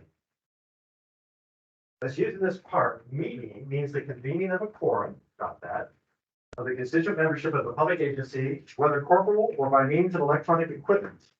So corporal means what? In person. So either in person or connected electronically. So we're just gonna take a little off ramp here for a second. Electronic equipment. So what we're doing right now, we could do something like this because we could notice it, people can join in and participate via electronic equipment. We could do this with a phone. We could have set out, here's the phone for the, what do you call it, the conference call. People can join in. For years, the FWP, Fish Wildlife Parks, what do they call their commission, their wildlife commission, they would conduct statewide meetings, but they would host it in one place and then people could call in from all over the state. That's kind of the challenge for these statewide agencies, that they can use electronic means to do that. So that's where you can use it to your benefit. Now, where would it be inconsistent with the law that you would be a quorum meeting electronically that wouldn't be consistent with the law? Email discussion among the whole board, going back and forth, deliberating and maybe even making decisions, but I think even the deliberation is already problematic. Yes, very much, yeah. So you could create an illegal meeting, or what, I don't like, because I'm not a lawyer. You can create a meeting inconsistent with the law. That sound better? Yeah. You're not wrong. So you can create this meeting inconsistent with the law, that the public has, what's the constitutional right? They have the right to observe the deliberation. We have a right to see the sausage being made. And if you're having that conversation, creating the sausage via email or text messages or whatever else, if there's a quorum deliberating over something within your jurisdiction, you're having a meeting that the public can't participate in. And that's where it becomes a problem. So you've got to be very disciplined. And that, does it sound efficient on your part? No. This is why I say, yeah, it's not going to be efficient for you, but it's not intended to be efficient for you. It's intended to be a process for the public to engage and participate. And you're facilitating their interests, not making it easy for you. So it goes on to say, by means of electronic equipment to hear, discuss, or act. Hear, discuss. And I'm going to make a big deal out about this one here. Now I'm making a big deal about the or. Why am I making a big deal about or? Because in the law, words mean something, by the way. Doesn't say and. Doesn't say and, right? So if it said and, all three of those things would have to happen in order for it to be a meeting. But instead they use or, which means what? Any one of the three. So if you have a quorum that is hearing or discussing or acting, you're having a meeting. Those are the two things, right? So if you didn't have a quorum, could you do these things? Could you do that? There's a five member body and two of you get together. Is that a problem? Not, yeah, it's not, you're not having a meeting because the quorum isn't there. So you can have that conversation. It's when you add that third person. Now, the other thing I'm gonna say is you don't necessarily want to say, okay, if the five of us are on board, and I'm the chair, I'm gonna go email you and we're gonna talk back and forth because it's not a problem. And I'm gonna kind of get your input and I'm gonna go to you and I'm gonna say, hey, talk to Sebastian, and this is what he thinks, what do you think? And now I'm accumulating opinions, and what do you think? Now Sebastian and Jack think this, what do you think? And now I'm gonna hybrid. So now what am I doing? The courts call this something special. It's a walking meeting. So it's a walking meeting, so you can't, so oftentimes, so it's all, I always get a kick out of this, so people go through all sorts of interesting efforts and gyrations, trying to figure out how do we get around the law?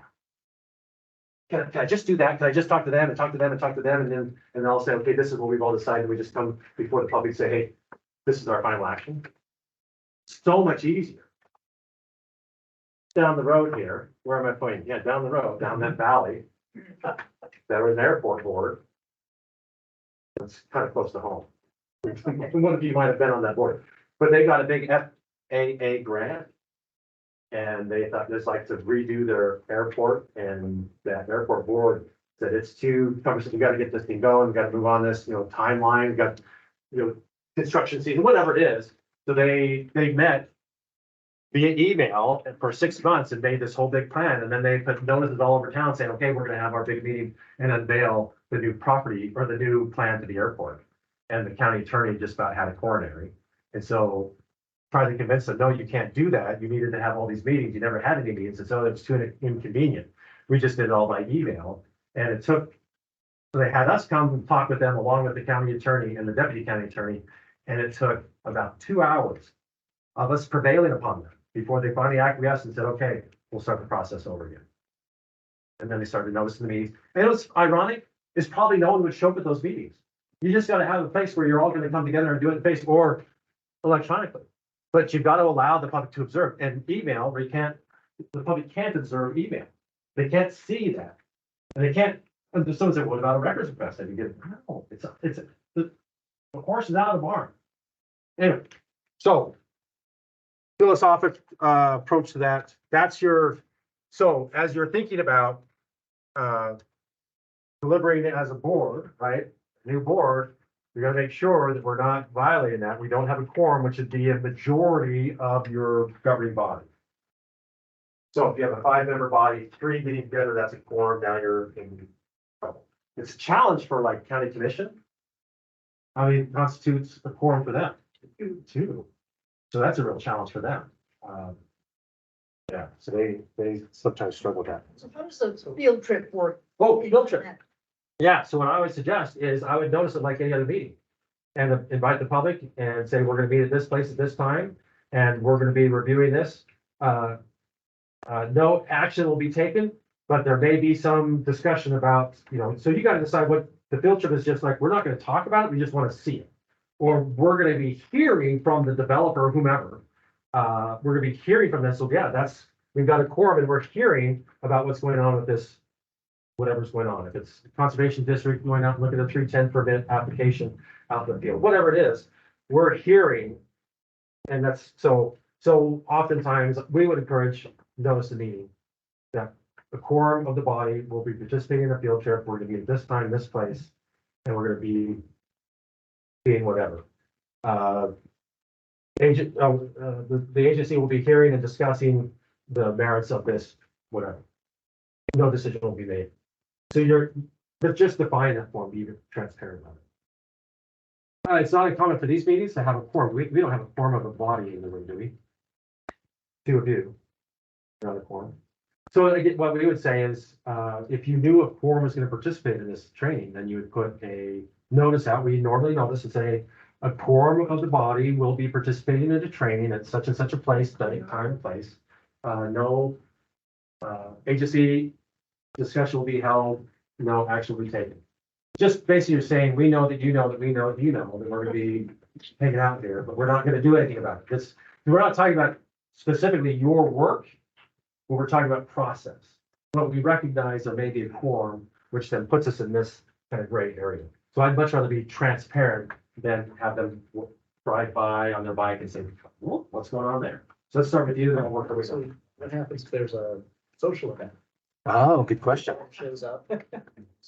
You know, they're not talking about an application, they're not talking board business, they're celebrating the 125th anniversary of an old house. There's your key things right there. Okay. If we're not hearing, discussing, or acting on it. Yeah, so then, there's the thing too, small towns, you're not a small town, but small towns, people like there's 3 churches. And so you might have a whole quorum or a whole board that's a member of a church. It's like, yeah, we're not gonna be noticed every time we go to church.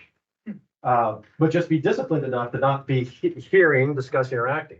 So what I'll say that my scenario is you're at the high school football game, there are 3 of you on the board are sitting, 3 of the 5 are sitting in the stands. You're not talking about anything within your board.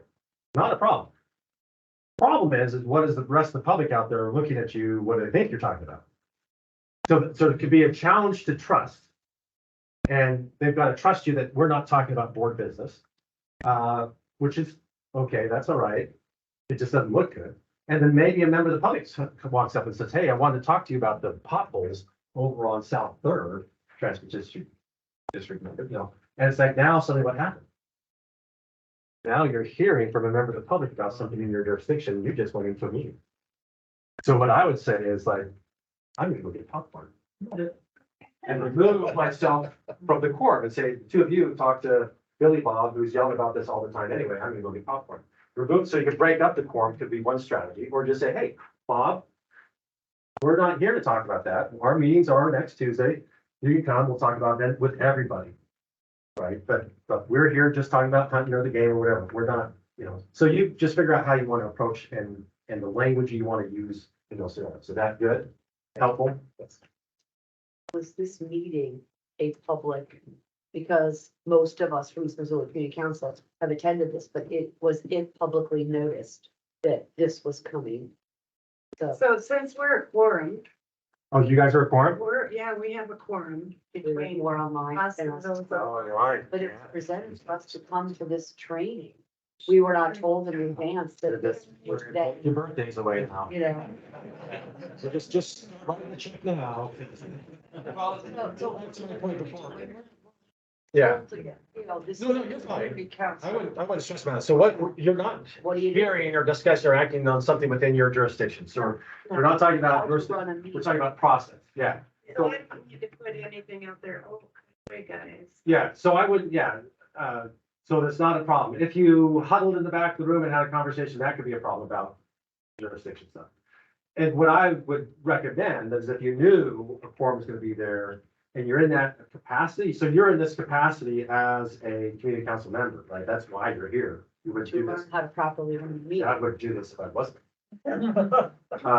So it wouldn't hurt in the future if you knew something like this. Just notice it, just an easy notice saying, hey, what is it, Tuesday, Wednesday nights, 4 o'clock, whatever, we're gonna, there's a quorum of the council will be participating in training. Yeah. Just so you're letting, That's my bad. I didn't even, because it was training and I just have a really good board. That's why they're almost right here. well, that's great. And so it's, you haven't done anything wrong. It's just, that would be that next level of like noticing it. Yeah.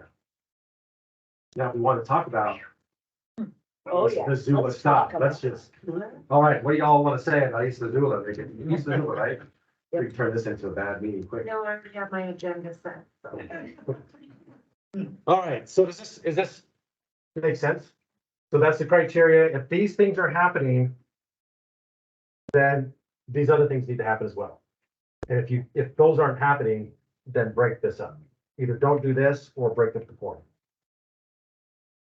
Just as a clarification, I know of a board who had to make a decision, and they formed a subcommittee to do that. To help formulate that decision before they put it to the fire. Okay. Great question. Look on 23203 on page L3, number 6. So at the top, we'll just start at number 1, 23203 on page L3. It says all meetings of public governmental bodies must be open to the public. Okay, so we're starting at that spot. All of our meetings will be open to the public. Then number 6 says any committee or subcommittee appointed by a public body or an association described in subsection 2 for the purpose of conducting business that is within the jurisdiction of the agency is subject to the requirements of this section. So if it's not a way to get around having open meetings by saying, oh, this is gonna be complicated, we don't want the public to talk about this, and there's a great example coming out of Missoula we can talk about. We're gonna create a subcommittee to deal with this, so they can quickly and efficiently, without the hassle of the public, make a decision and bring it back to us. So that subcommittee, if you're creating a subcommittee to work on your behalf, to deliberate over something within the public sphere, that needs to be noticed, there's a quorum. Right, you got, we want the 3 of you, well, then that's gonna be the size of the body. 2 of you make the quorum, you gotta notice your meetings, have public comment, have meeting minutes. So that's, Missoula, anybody from the Missoula School Board from years past? About this? It's always hard to talk about precedent-setting examples in the town that you're in. So the Missoula City, the Missoula School Board created a subcommittee to deliberate on which school are we going to close? Do you think the public has an interest in that? They had that in someone's house. Whereas in someone's house, they delivered, they created a whole spreadsheet with criteria and numbered, and they had this whole very sophisticated thing, but they just said, we're not gonna take a motion on this, we're just gonna do it based on this science stuff, right? And so that meeting, that group met, and then when they came out and said, here's our recommendation on which school to close based on this formula we created and how we weighted all these different criteria in the decision we made. And of course, And by What- golly, Mount Jumbo in East Missoula. is that what was proposed? Well, they got closed. Yeah. But what happened is then when they released, the subcommittee came out and said, here's our recommendation. Oh, the community went ape doo-doo. I can say that. Right? And they sued and they lost, saying, no, the court said, no, you're deliberating on things that are of the interest of the public, and that needs to be open and transparent. So you can't get around the open meeting process and all that comes with that by saying, oh, we're just gonna subcommittee, or the subcommittee creates a subcommittee, right? That subcommittee, the subcommittee has to be open to the public, right? So just lean into that and say, no, we're gonna do it all. And if it makes more sense to either have a smaller group get their head wrapped around it, that's why all y'all exist. Because the commission's like, we can't deal with all this stuff. It's very complex. So we want to have good people thinking about it, engaging the public, going through the process and giving us good recommendations so we can take better action. Right. So that's the same with you, that, you know, it's not efficient for us to deal with it, but we're gonna have a subcommittee kind of get their head wrapped around it, come back with us as a recommendation. So if I can be more specific, this particular committee had to write a letter. And so it was just, rather than everybody trying to write one letter, they just wanted. You guys wordsmith it and bring it back to us for our approval. Right. Yeah. That process is to be open, you're saying. Yeah, that process is still being open. One-on-one with the person and you run into a advisory board person on the street or having coffee or whatever. What point can you not or can talk about issues or hash things out with another person? Yeah, it sounds really efficient, doesn't it? Can't do that, you're saying. I Yeah. can't have a casual conversation with someone. Well, you can, it's just not enough of things within your jurisdiction. But if we want to talk about hunting, we want to talk about the football game last night, talk about grandkids, that's fine. We have a quorum of that, that's fine. But when you start talking about things within your jurisdiction, that's where this gets. Everything Yeah, way different. HOAs. Oh, HOAs, oh my gosh. That's yeah. Oh, we get sucked into that. Working meetings, Whoa. and we take minutes, but nothing voted on, but you know, we hash things out a lot, Yeah. you know, try to figure things out. So what some groups will do, or some boards will do, is they're going along fine, they have their monthly meetings, but now something sticky shows up that we gotta deal with, and we can't get it done on this monthly basis, so they may have a work session. We're just gonna come together and hash it out, but that meeting's gonna be noticed, because we're hearing and discussing it. We may not act on it, but yeah, that needs to be open. This is what makes it a little bit different, right, is we've got this constitution that kind of says, no, we have this expectation, the public's aware of that. And so, like I said, like that fire district, they may not, well, that example, but they may not, well, the airport board. The public may never have showed up.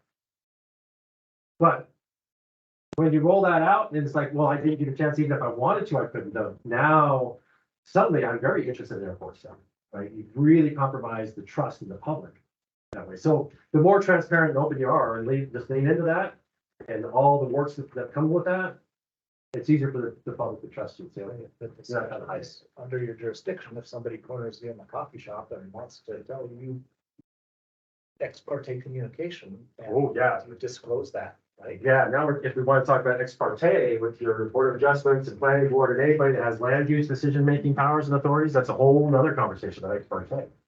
Because that's a different thing. If we want to go down that rabbit hole, we can do that. What do you have, Sebastian? So on the committees though, and even what you talked about, say somebody approaches you to talk about something, it's still that whether that constitutes a meeting needs to be noticed and follow all these other rules. It's still subject though to the quorum as a like a qualifier. So if somebody just talks to one person, one board member, which doesn't end up being quorum, then it falls outside of that, right? Yeah. And as a follow-up question to that, I actually had also a question about like committees. So for instance, Mountain Line, we have a finance subcommittee where we discussed all the ins and outs of the financial report. But, you know, we have 7 board members, so a quorum would be 4. And as long as the finance committee has no more than 3 board members participating. Oh, you're not gonna like my answer. Well, so yeah, that's. Yeah, so it's a good question because it's a common question. So if you create a finance committee, that's a committee to deal with the finances. So that would have its own quorum size as well. So if you're gonna have a 3-member finance committee, then a subcommittee, then 2 of them is gonna be a quorum. Yeah. And so those meetings have to be noticed. So but like a nonprofit, you do all that stuff all the time. So it's a whole different thing in the nonprofit world, but in this world, yeah, we have these laws and constitution that kind of it just makes it different standard. Yeah.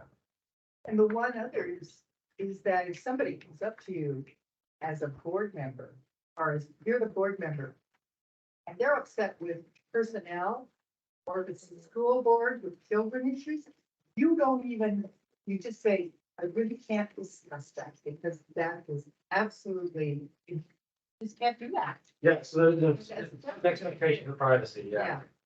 So what you would do if I was a board member and you had a staff person and they want to complain about us, the staff member, whatever, say, you need to go talk to their. The next person up the Yeah. line. Yeah. Most schools have that set up.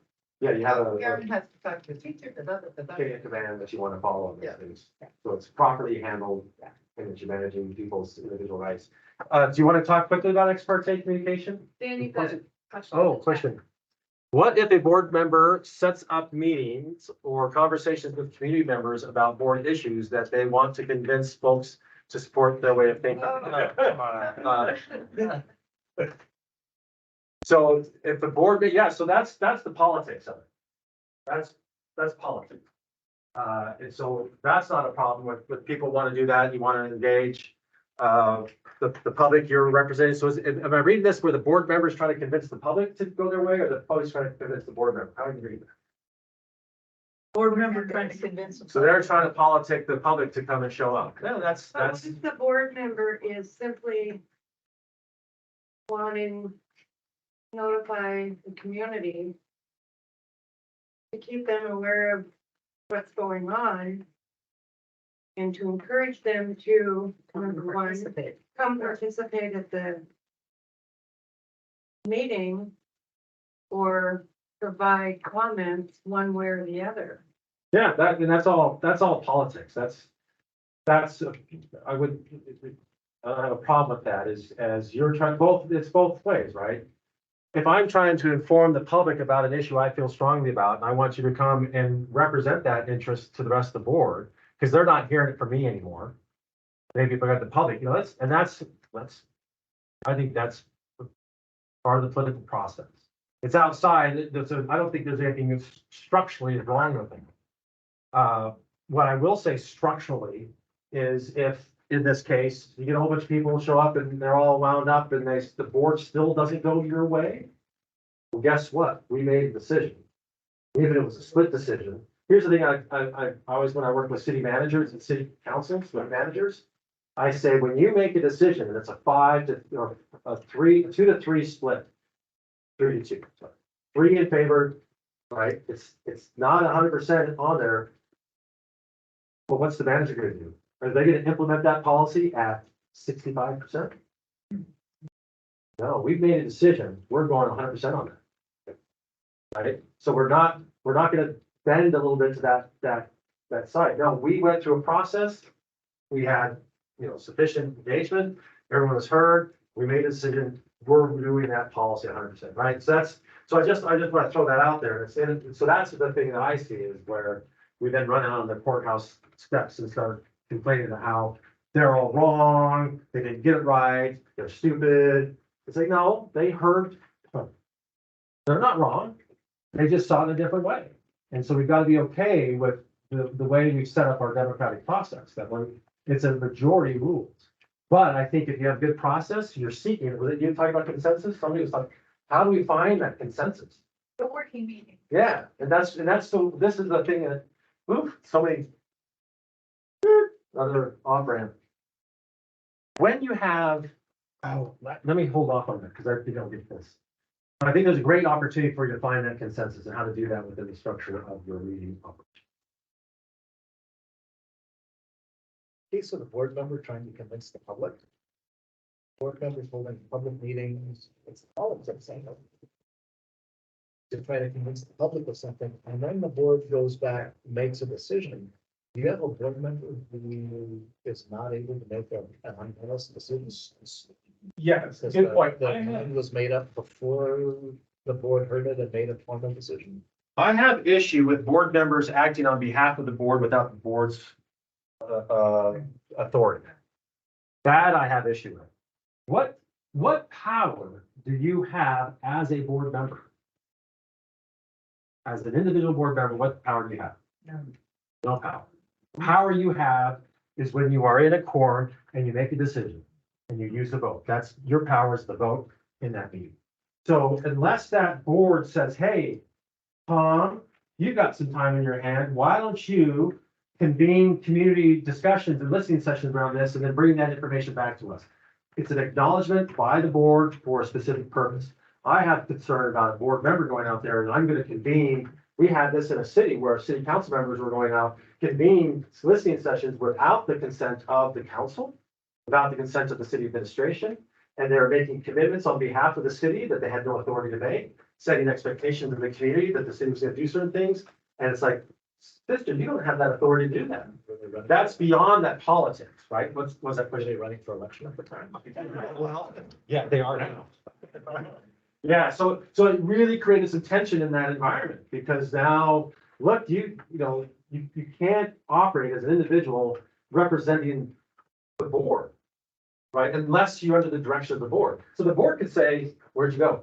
We want you to write a letter, bring it back so we can wordsmith it. Right, we're directing you. Now I'm acting up to the behest of the board. If I can say, I want you and you two, the three of you now to write that, now we've got a quorum. Right, so there's something, or just say, hey, there's a board chair without objection, I'll draft the letter and I'll send it out for your review in the next council packet or board packet. And then come prepared to edit it when we meet you. So there's ways you can do that. That's, that seems to work. Another question. So if the board made a decision and the board chair set up meetings to change a decision, that is a problem, question mark?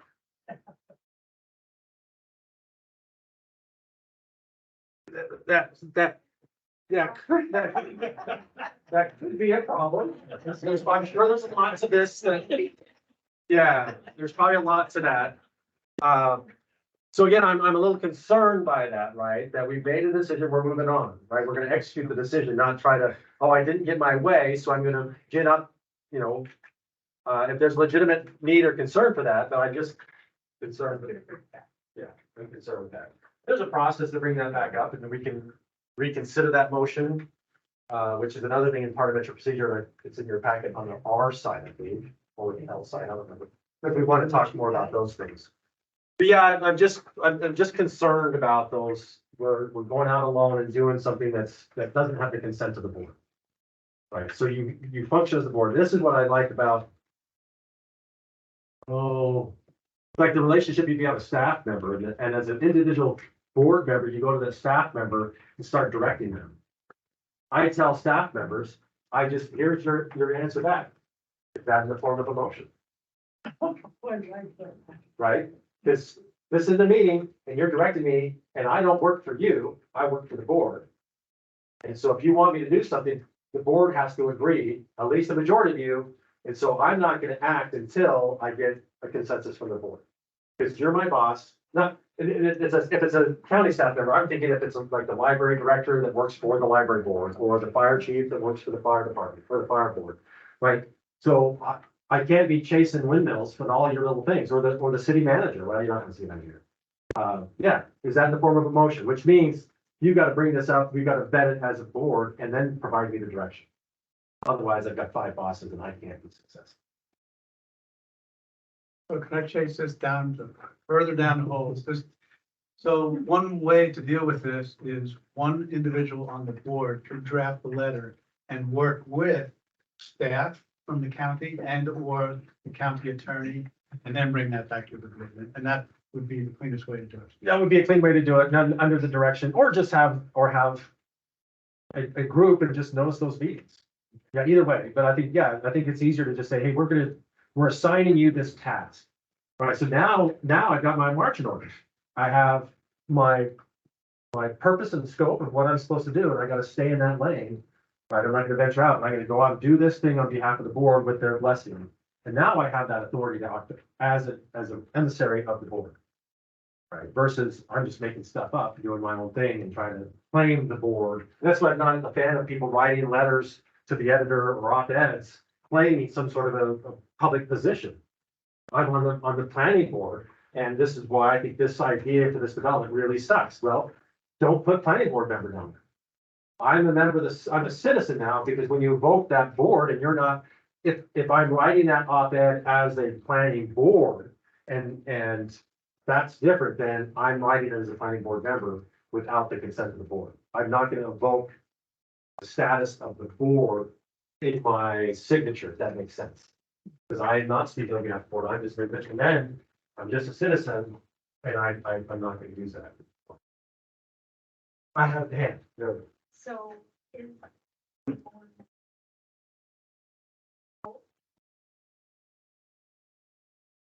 supervisor or the boss of the staff person, the whole board to act collectively? That's a great question. So that's where your local policies come in. You have an HR policy and you may assign someone to be like the board chair provides the day-to-day direction for the staff, like the fire chief or something. And so what you're doing as a board is you're giving that executive authority to one of your legislators. You think about that, right? So like the superintendent may have a closer relationship with the school board chair. And by policy, they're given certain responsibilities to that chair to interact with the superintendent on behalf of, but there's going to be a line, right? So you're not directing the school as an individual board member, because as a board, you're a policy-making body, right? You're a policy-making body. And so you need to make policies, and then within that policy structure that has been adopted by the board, you're providing a direction for the board chair to interact with the superintendent, or the fire chief, or the whomever, the lead coordinator. We don't call them supervisors anymore, right? Lead coordinators? Well, they have a whole new name, you don't know what this. I know, yeah. Department of Ecology and Extension. Oh, yeah. Old Jerry Marks. Yeah. Yes, I love that guy. I know, that guy, he's like Energizer Bunny. It's got a whole building now. Yeah, and so here's the thing about Jerry. He's wonderful. And it took, what is it, 40 some odd years in this position to build the credibility and momentum within the extension program to build a, what, $17 million building? Yeah. 52 years. 52 years. He's been doing it almost as long as I've been alive, right? So you don't see that around the state. The uniqueness of having a Jerry in this county is a treasure. Because usually the turnover's there and you never get that momentum and that credibility within a community where people are gonna say, yeah, I'll write the check because I trust you to do good work. I've seen 52 years of impact in this county. Right? And so, yes, I want to be part of that. And you just don't see that around the state because you don't see people stick around for 52 freaking years. So, just saying that. But he is a treasure. He's been a mentor of mine for years. He'll say the same about me. I'll ask him. Yeah. He used to come to these and he's like, yeah, whatever. Okay, clean sheet of paper. Let's delve into some operationalizing some stuff here. So if you're thinking about, I'm sure you've got a very sophisticated community that this never happens, but in other places in the state, there's an important decision that you're contemplating as a board. And someone gets on Facebook or some social media outlet and they start making stuff up. And they start creating conspiracy. And people start believing these conspiracies and believing this made up stuff. I'm sure it doesn't happen here. And they all show up at this meeting because they think you're gonna do this terrible, horrible, awful thing that defies all logic and spend all sorts of money and all this whatever, and they all show up. And they show up because they place more credibility in this nameless, faceless, anonymous person online than they do in you. To me, that's tragic that they have that, and it's not necessarily something against you. It's just that it's a commentary on our society right now, that they're more quick to believe in the outlandish than the boring day-to-day operations of government. They think we're way, way smarter than we really are. We're bright, but you're giving us way more credibility than anyway. Yeah, those conspiracies are like, wow, that's like next level smartness and coordinating. Anyway. We can start talking about elections, but that's for another time. So now you have on agenda item number, so unfortunately, no one in the room is with fire district, so we'll pick on them. Agenda item number 3, if you had on there on your agenda, and all it says is fire truck. You're a member of that fire district. Would you feel like you were adequately noticed as to what the fire district is going to do about hear, discuss, or act around a fire truck? No. I would argue, and I think it would be easily to argue that would be, you aren't sufficiently noticed as a member of the public. So what I would suggest is you have a little bit more description in your agendas as to what is that you plan to hear, discuss, or act on. So it might read, rather than just fire truck, it might say, purchase, and I'm gonna do a lot of, but just hear what I'm saying, purchase of 2008, 2.5 ton pumper truck, for $90,000. Now, not only is that descriptive as to what it is you're planning to do, it could also be seen as a potential motion. So the board, it's easy for me to say, I move that we purchase the 2008 2.5 ton pumper truck for $90,000, right? So, and it's being very transparent to the public is this is what we're contemplating to do. Now, that doesn't mean the public can't get all wound up over whatever they're reading on social media. So say you've got a room full of people that are showing up at your meeting and they're hot to trot and they're angry and they're upset and it's all based on some crap that they read on Facebook. It's just complete nonsense. But they choose to believe it so much that they're going to disrupt their day and come and show up at your meeting. So if you had public comment on things on the agenda at the beginning of the meetings, what are you going to get for 2 hours? Yelling and screaming about this outlandish thing about the fire truck purchase. That isn't even a thing, right? So 2 hours of people yelling at you for 3 minutes. And then what happens when they're done yelling at you? What do? leave. They leave. So they're not even hearing the whole thing. So what I would suggest you do, and you can set up, I'm not sure how the boilerplate rules that you have set up, and if you have an agenda template there. But this would be a great argument for having public comment with each agenda item. But if you don't, you can say, hey, look, if you're here to talk about an agenda item number 3, please hold your comments, because we will give you a specific time to talk only about the fire truck. But if you are going to talk about anything else in the agenda, here's your chance. All right, so have them say their piece and then they can leave or do whatever and say, okay, now we're going to go through the agenda. We get to item number 3. What I would suggest you do is you have some sort of an informational presentation. Now, in this case, the fire chief, they say, all right. So the chair would say, okay, we're now going to talk about the fire truck. First, what I'd like to do is have the fire chief. Could you please give us the lowdown? Give us the explanation of the process we've gone through the last 3.5 years to get to this point. Chief would say, great, thank you. Here's what we've done. We've had a capital improvement plan that we've had in place. It's identified this pumper truck need that we have. It's going to replace the old 1972 pumper truck that has been sitting behind the fire hall, has been running in 8 years. The old pipe goes and it doesn't work. We've been doing fundraisers and pancake breakfast twice a year for the last 8 years to raise funds, which we've generated $30,000 in that. We've got 2 grants that we've written that we've got money for that, right? So you're telling the story. And you say, we set out for bids because it's over $90,000. We put out for bids. We got 6 bids back for purchase of this truck. We evaluated them and we've identified this as being the best option. Now, as you go through that explanation, it's demonstrating that we're competent. We've been planning about this. We've been discussing it for a long time. All y'all in the room have been coming to our pancake breakfast, supporting us anyway. So why would you think that we're, anyway. So it's this battle of credibility. What's the temperature of the room doing as you go through this informational presentation? Hopefully coming down, right? People are starting to say, oh, this sounds pretty reasonable. And what's the shift? What I'm hoping for is getting a shift in credibility from this anonymous, nameless, faceless person online. They're thinking, maybe I not be believing those folks. And this seems to be more rational, more logical, and it makes sense. There doesn't seem to be something hidden here. This is why it's so important to be very transparent.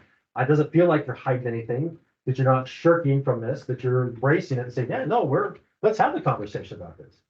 And on top of that, by purchasing this and adding it to our fleet, it's going to lower the ISO rating in the district, which means you're going to get a savings on your fire insurance. And we're not raising taxes at all, right? So that could be like, this sounds like a no-brainer.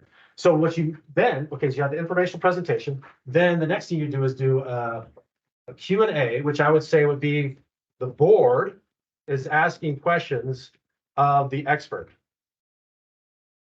And if not open it up for the public, all right, you're managing that as a board. This is your time for Q&A. And if you're a smart board, you're saying, hey, I read the same crap online. So I'm gonna say, you mean you were not buying a 4-story ladder truck, right? That's not what we're getting the pumper truck, right? So going through and trying to dispel again and reinforcing that it's not this that you're seeing online, but it's this.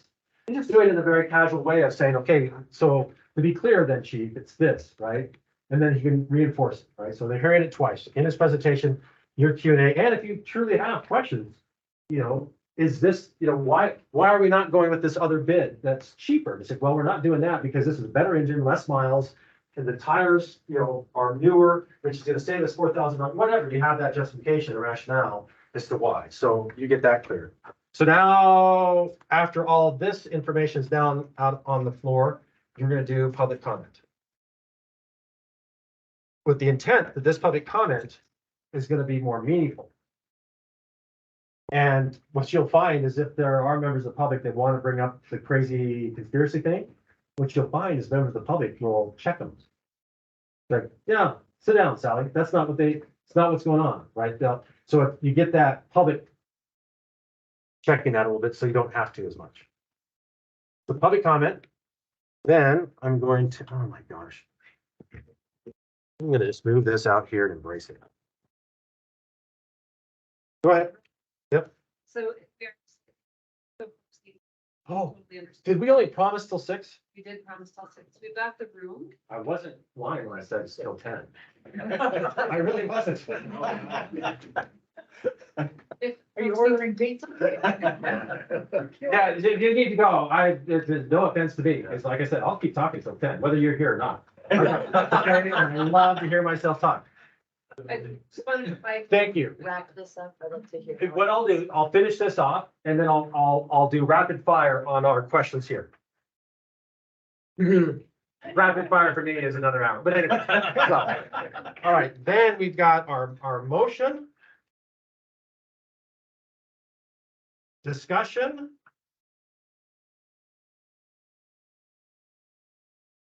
And action. Now, why did I draw the big red line? What is that demarcation? Why does the red line exist? Public comment down to the certain point. Yeah, they don't talk past the motion. So here's the public process here. Here's the deliberative process down here. This is why you're on the board. This is where it shifts from, okay, we've done all this conversation, we've had all this public input. Now we're cutting off and we're gonna deliberate, we're gonna debate it, and we're gonna take action on it. And this is where it becomes board action here, public process here. No, geez, We've done, when we have a motion, we have discussion on a motion. That's strictly board discussion, or do you allow public comment on the motions? so what I would say, if I'm writing my agenda like this, they know where we're going. So I don't have to have them comment on the motion because I've been clear on my agenda, what we're intending to do. Does that make sense? The initial motion fails, there's a different motion. Then you open up public comment on the. second motion. I wouldn't feel like you need to because they've had their chance to weigh in on the issue, right? And so, yeah, it fails. What else, how else are we gonna find the solution to this? I would say that's all of this. There's nothing saying you can't, right? But I just say for efficiency, where you can find efficiency in the system, I'd rather just say, okay, we've heard y'all, and so based on, that motion didn't pass, what's the next motion? How are we gonna solve the problem? And so we're gonna cast it out on that. But I think on the topic, they've had an opportunity to comment prior to final action. They've had that opportunity. The discussion at this point is typically just board discussion Yes, to get to the action. yes. And so here, the question. Yeah, where does the public get to ask questions? Well, so this is they have a right to comment. And they can use that time to ask questions. And this is that conversation we're having at the beginning. You can try to respond to those questions, but then that has a tendency to devolve into a debate. And it's a follow-up question. Pretty soon you're sitting here for 20 minutes back and forth, back and forth. It's like, yeah, this is not helpful. Because I can't, no matter what I say, can it convince you or use language. Yeah, you're not wrong, Bob. Yep. And thanks for your comment. We appreciate that input as we weigh all sides and all perspectives as we deliberate on the decision making. What I like to see here, so there's a couple ways you can do this with the motion. It is not uncommon for a board to say, hey, they'll discuss some level of what that motion is going to be, right? You usually engage in some sort of discussion as you're trying to frame what that motion is going to read or sound like. So that is not an uncommon thing to have happen before the motion is made. So parliamentary procedure, Robert's rule says you don't discuss anything until there's a motion on the floor. And then you discuss it. Otherwise, you're rabbit trailing all over. Well, if you could be disciplined and say, look, we're going to get a little bit of discussion, trying to figure out what should that motion be. If it's not this, then what would it be? So we'll allow a little bit of discussion ahead of time, make the motion and then discuss it. And if you're wise, you're trying to figure out why, or you're going to explain why I'm deciding this based on what they had to say here. That's it. I'm in favor of this because, and I understand your concerns here, but and become very clear about that. And then they feel like they're being heard. This is the frustration I think around the state right now, school boards, is they're not getting anything. It's just crickets. People get up there and rage at them, and then they just go on and as if nothing ever happened. And that's really causing some tension. So they've got to figure out, how do we acknowledge that? If they want to carve out and say, okay, over here, we're going to say, let's have some sort of a response to the general comments that were made. to just indicate, we've heard what you've had to say, but we've carved out in our agenda a way in which we're gonna manage that effectively without getting down the rabbit hole of some sort of an individual debate with people. Or it's like, yeah, I hear what you're saying, but just because you feel that way, doesn't mean everybody in the community feels that way, and we're trying to balance that back to our fulcrum, right? Which is not a bad conversation to have with them at the beginning of these contentious. We're trying to find a balance. The more you can weigh in on this, the better it is for us to try to find that sweet spot where we're finding balance. And we know, because of the system we have, it says majority rules, there's gonna be some people that aren't gonna get their way. Because sometimes we have to make the decision. Or you do what you can. You may modify that and say, well, maybe, well, instead of getting this one, although it's the best deal, let's go with the one that's $65,000. We know it's gonna cost us more in the long run, but that's what we can afford now, right? And you can have that rationale and that discussion down here, and either with the motion or something else. Had a hand? About sending out a survey that public can fill out, and then the surveys are compiled. And section out, we Yeah. had 15 comments about this, and 15 people said this, and 35 about this. Yeah. And then you compile it and present the survey results, so people don't have to stand up and say, well. And usually when there's some really cool apps out there that they are specifically designed for having these kind of conversations to inform. What's interesting, they say, how many people think that, the chickens is what we want, right? Because you've got 50 people in the room saying they want chickens, but they do these polls. And it comes back that it's like 70% don't want chickens. But it's a very strong, very vocal, and so it's very difficult for a governing body to make a decision that's gonna be the best for the most, when all you hear is one side of that equation. Working in Cook City. Where Cook City is? Yellowstone. There was a big debate going on, so funny, these little towns. Big debate about plowing the plug. The plug is the unplowed part of the road that leaves Cook City heading towards Billings or Cody. They want to unplug, because right now in the wintertime, they have to drive all the way through the park into Mammoth and then up Paradise Valley to get out. So it's a dead end road. And they said, we can access medical services and things and emergencies much easier if we found the plug. Well, the thing is, it's not up to Cook City or Silvergate to make that decision. It's a decision that has to come from, because it's a DOT, a federal DOT decision, and the park has to be involved in that. So they've got to petition the governor, and the governor then has to get with the Wyoming governor. They have to decide if they're going to do it, and then they have to petition the federal government. So there's the whole thing. But oh my gosh, it has wound up this community like crazy. It's like there is so much between where you're at here and the decision being made. Oh, why make this a dividing thing in your community? I'm telling you this for a reason. Why is my reason? The community, there is a very, what the community's telling us, there's a very vocal minority that wants to plow the plug. Majority of the community is like, no, we like the plug. This is why we live here. We don't want to, we don't want to open that up. We like the plug. So by engaging in a conversation and trying to find consensus, the majority of the community isn't interested in having a discussion and finding consensus, because consensus means we're only going to lose. Right now, our position, we're winning. We get what we want. Why would I want to engage in some sort of a consensus building process? Because that means I'm going to end up losing something. Because it's an either or, either it's plowed or it's not plowed. And if I'm happy that not being plowed, why would we even have a conversation? I do nothing, and nothing will likely happen, which I win. And the governor is not helpful, because he says, I'm not going to do anything until there's consensus in the community. Right? Which essentially says, you're never going to come to consensus, so I don't have to have this conversation with the governor of Wyoming. Which the governor of Wyoming is like, why do I care? It only benefits Montana. We get zero benefit out of plowing the plug. So why do I care? So I don't even need to engage. This is why I'm saying, why are you even dividing the community over this? Because Godspeed. All right. So I apologize. We've been yapping on 6:15 liability. Let's just hit liability real quick.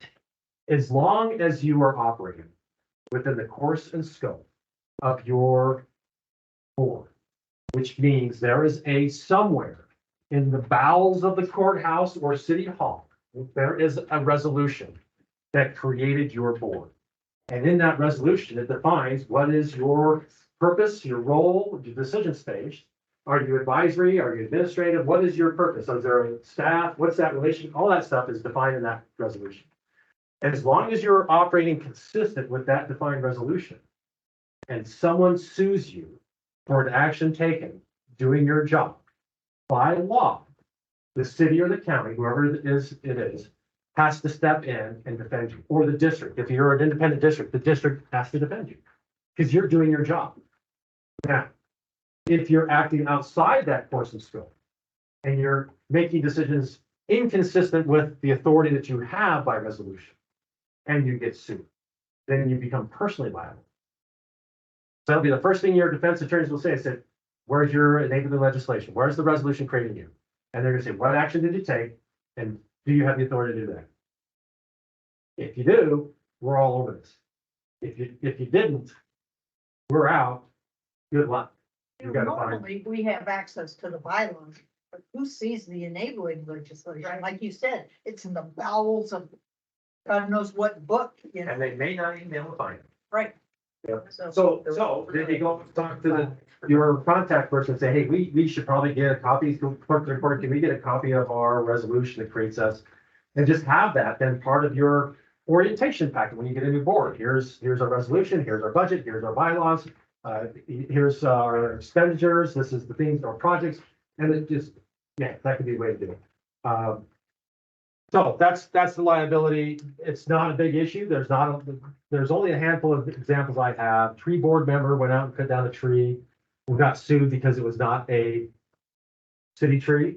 And there's nothing in the description. There are the advisory committee. They have no responsibility for cutting down trees. But he thought, hey, this tree, high hazard tree, it's gonna crush some little kid on his way to school. So he runs down to the city shop, takes chainsaw, and cuts down the tree. Well, come to find out, that was a landscape tree. You just cut down some dude's tree outside your course and scope. So now you're no longer, as a tree board member, you are a citizen who just happened to steal the city's chainsaw. How did it here? So be clear, you don't have the authority to cut down trees. You are advisory, which means you recommend as a board, we are concerned about this tree. That then goes in a letter to the city council. City council reviews that. Says, well, Mayor, can you go check and look at the tree? Mayor goes take a look at the tree. It's not our tree. Comes back to Phelps Council, not our tree. Comes back to the board, not our tree. And 6 months later, right? So it's not efficient. There's better ways to do that, but that's kind of how it plays out. Does that make sense? So not a big deal. There's just a handful of examples, but usually people kind of know that space. But here's another. I don't think any of you guys are going to follow this. So okay, I'll talk about it. We talked about field trips and quorums. We talked about open meetings. Did we talk about open meetings? Good. Yep. Agenda items. City county intersection. Oh, go ahead. About the open meetings, Yeah. there's the section 3, that you may close the. Yes. meeting during the time. Yes. And it says, okay, if there's a privacy issue. But then it also says the right of individual privacy may be waived by the individual, and if that's the case, then the meeting must be open. The follow-up question is there a requirement to notify the individual that they have the right? You know what I mean? And Yes, I do. Yeah, and this is abuse. This is one of those things that I feel is abused quite a lot, and I'm gonna. That's. Counties do this. Well, I mean, I'm sure not here. But I get calls all the time, like the day after either a city council meeting or a county commission meeting, where it's a staff member calling me and say, hey, I just learned that they had a closed executive session that talked about me, and I didn't know about it. I wasn't invited. I didn't give an opportunity to waive my right. So yeah, it's not written here. This is where the policies is where I would say is that how are we going to operationalize the executive sessions for us? And so it should direct, I would say in our bylaws, it would say, we're going to direct, if we're ever going to have a need to have a conversation about someone that their privacy might be in question. First, we're going to seek legal counsel to make sure we're balancing that, because we don't want to break someone, violate either the public's right to know or the individual's right to privacy. 2, we're going to approach that individual and say, all of our meetings are open to the public, but we're going to be discussing something you may consider to be private. Would you like to exercise your right to privacy and request the meeting to be closed? In some cases, in more sophisticated or those that have had a lot of litigation, they even have them sign a form saying, I waive my right to privacy, I want the meeting open. And then there's no discretion on the board chair, it is open. If you waive your right, it's open. I, as the board chair, cannot exercise your right for you, it's yours to exercise. So I want to get that in writing, that you've waived your right, not just a verbal, but yeah, I sign off that I'm waiving my right. Or that I want to exercise my right to privacy, and I, as the board chair, because it comes down to the presiding officers of the decider, I concur with you that this is sufficient for closing the meeting, so we're going to close the meeting. And with the advice of counsel through that process. Because it's not a done deal, just because we're talking about your performance as an employee, doesn't necessarily mean that you have an expectation of privacy. For example, City of Billings, a while back, you recall there was an individual that was stealing, that worked for the city police department, stealing evidence, drugs, and selling it. And so there was a whole brouhaha. They did an investigation, found this woman was stealing drugs and selling it. And in the course of that investigation, they also learned that she was having inappropriate relations with 3 police officers that they could prove during work time in public spaces and public vehicles. So just do the math on that. So of course, there's a big old honking leak the size of, I don't know, big old leak in Billings. So somebody contacts the press, the Billings Gazette, which they love this stuff. And so they come to the city saying, we want to know who this police officers are. And the city's like, okay. Why do you want, well, you shouldn't ask why, but there's a legitimate reason why they want to know who those officers are. Why? Because a police officer has to exercise good judgment. We're giving them a gun and a badge, it can exercise, but by the use of their own judgment, can decide whether I'm going to shoot you or not. That's a big deal. You're policing our community, you can exercise lethal force. I want to make sure you're exercising good judgment. And by participating and engaging in these activities, is that a demonstration of good judgment? No. And so who are these people amongst us that have this awesome authority and power that are making really poor life decisions? So the city's stuck. They say, well, we don't want to release it when we should have, because if we do, big dollars, but we don't want to hold it back if we shouldn't. So what they did is they just went to the judge and said, we don't know what to do. We're danged if we do, danged if we don't. There's a lawsuit on either side. But if you decide, judge, you have prosecutorial immunity. You can't get sued by your decision. They could be appealed, but you can't get sued. So you make the decision, because we can get sued, you can't. So they decided what? Do you remember? They did. Release the names. The judge said release the names. They had less of an expectation of privacy because of the nature of their duties and responsibilities. Now,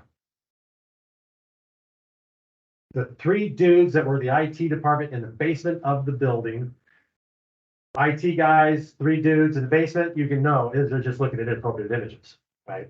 So they were looking at porn online. They got caught, disciplined, and again, the leak in Billings contacts the Gazette, say, hey, there's another one. So the Gazette's down there saying, hey, we want to know who these individuals are. They did the same thing through fight back and forth, and the court said, no, you don't have a right to that information because of the level of trust. There is no trust that the public has in these individuals. They have a greater expectation of privacy than the public's right to know. Right, so it's not a done deal on every case. That's why you want legal counsel there to look at all that precedence, where we have the precedence and the Attorney General opinions, and navigate. Where is that line? It's getting a little more bright now. It's been a very ambiguous line, but all this, if you just take that 4 pages that deals with open meeting law and citizen participation, and you add a couple sentences from each Attorney General opinion and Supreme Court case, these 4 pages turn into 34 pages. Tons of stuff out there that helps us navigate this process. That's what your legal counsel can access that, figure out, and in your scenario, apply all that body of knowledge and say, what's the best way to do that? And they're going to be the ones that defend you on that. We're not attorneys, but we often will advise, because we read all this stuff too, and say, I'm a little nervous about that. You need to talk to your attorney. But anyway, so that's liability. We did open, does that fit with the open meeting? What else do you have on that?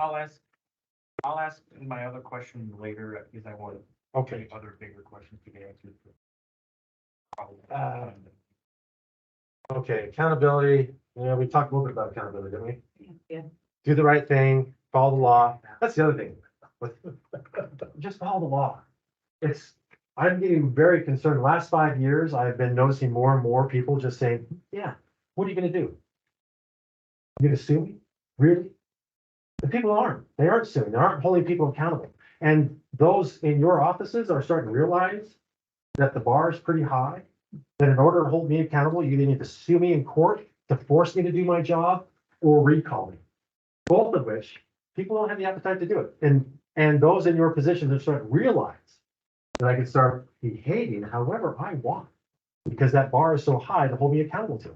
And that's really concerning. I had commissioners yesterday when we're talking about the constitutional provision that said thou shalt in the Constitution put this question on the ballot for the public to vote on the study on the voter review.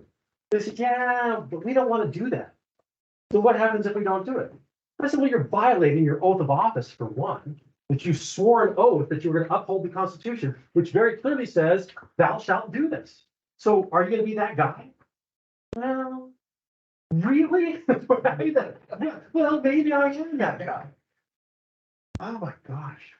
So follow the law. It just makes it so, it's an elegant process. If we all do our part, when we start to not follow the law, the system gets really gummy really quick. It's not as elegant as it's designed. Okay. Hopefully, I could commentary on that all night long, but I won't. Go ahead.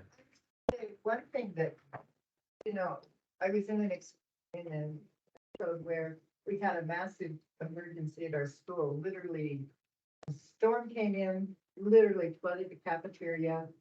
It was being built by the community custodians. And so we had an emergency board meeting and they agreed to hire this one firm. And the firm came in, and when it was all said and done, because another firm said we didn't put it out to bid for 3 weeks or 6 weeks, and we didn't get a chance to bid. And the result was this, all the board members pleaded guilty to whatever the funny little guilty. Yeah, I'm guilty, but I'm not guilty. Yeah, the Alfred plea. Yeah, the Alfred plea. Yeah. Yeah. So be really careful about it. Call your lawyer. Yeah. So the very, very few things are considered an emergency in government. Yeah. I had a fire district tell me that, oh, we had an emergency meeting the other day. And I said, really? He said, yeah. The fire chief said we need to buy tires of the fire truck. And so we had a special meeting just to talk about an emergency meeting to talk about paying the money for a fire truck. I said, that's not an emergency. That doesn't creep up on you. Then suddenly it's like, oh my gosh, they were good yesterday, but they're bad today. No, this is something you should, that should wait till a meeting. But an emergency, there's very few things that they have in the law that talks about it, like fire, insurrection, flood, where we need to call. And then what we say is still notice it.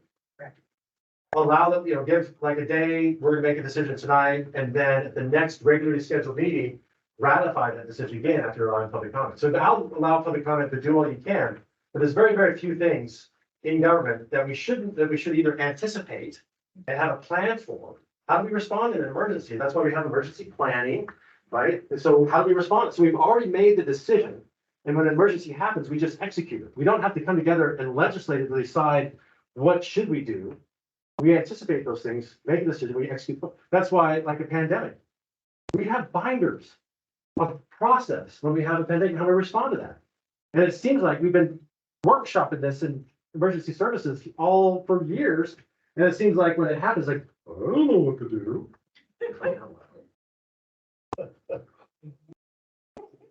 This is the whole purpose of government. We blew it. Okay, all right, sorry. We good? You want to circle back to? No. Sebastian, no? You want to release the hounds? You can go home. Anybody else can leave. I don't want to hold up the rest of the meeting. I can hang out here because I was expecting to be here till 10, so. Yeah, thank you. Thanks for your service.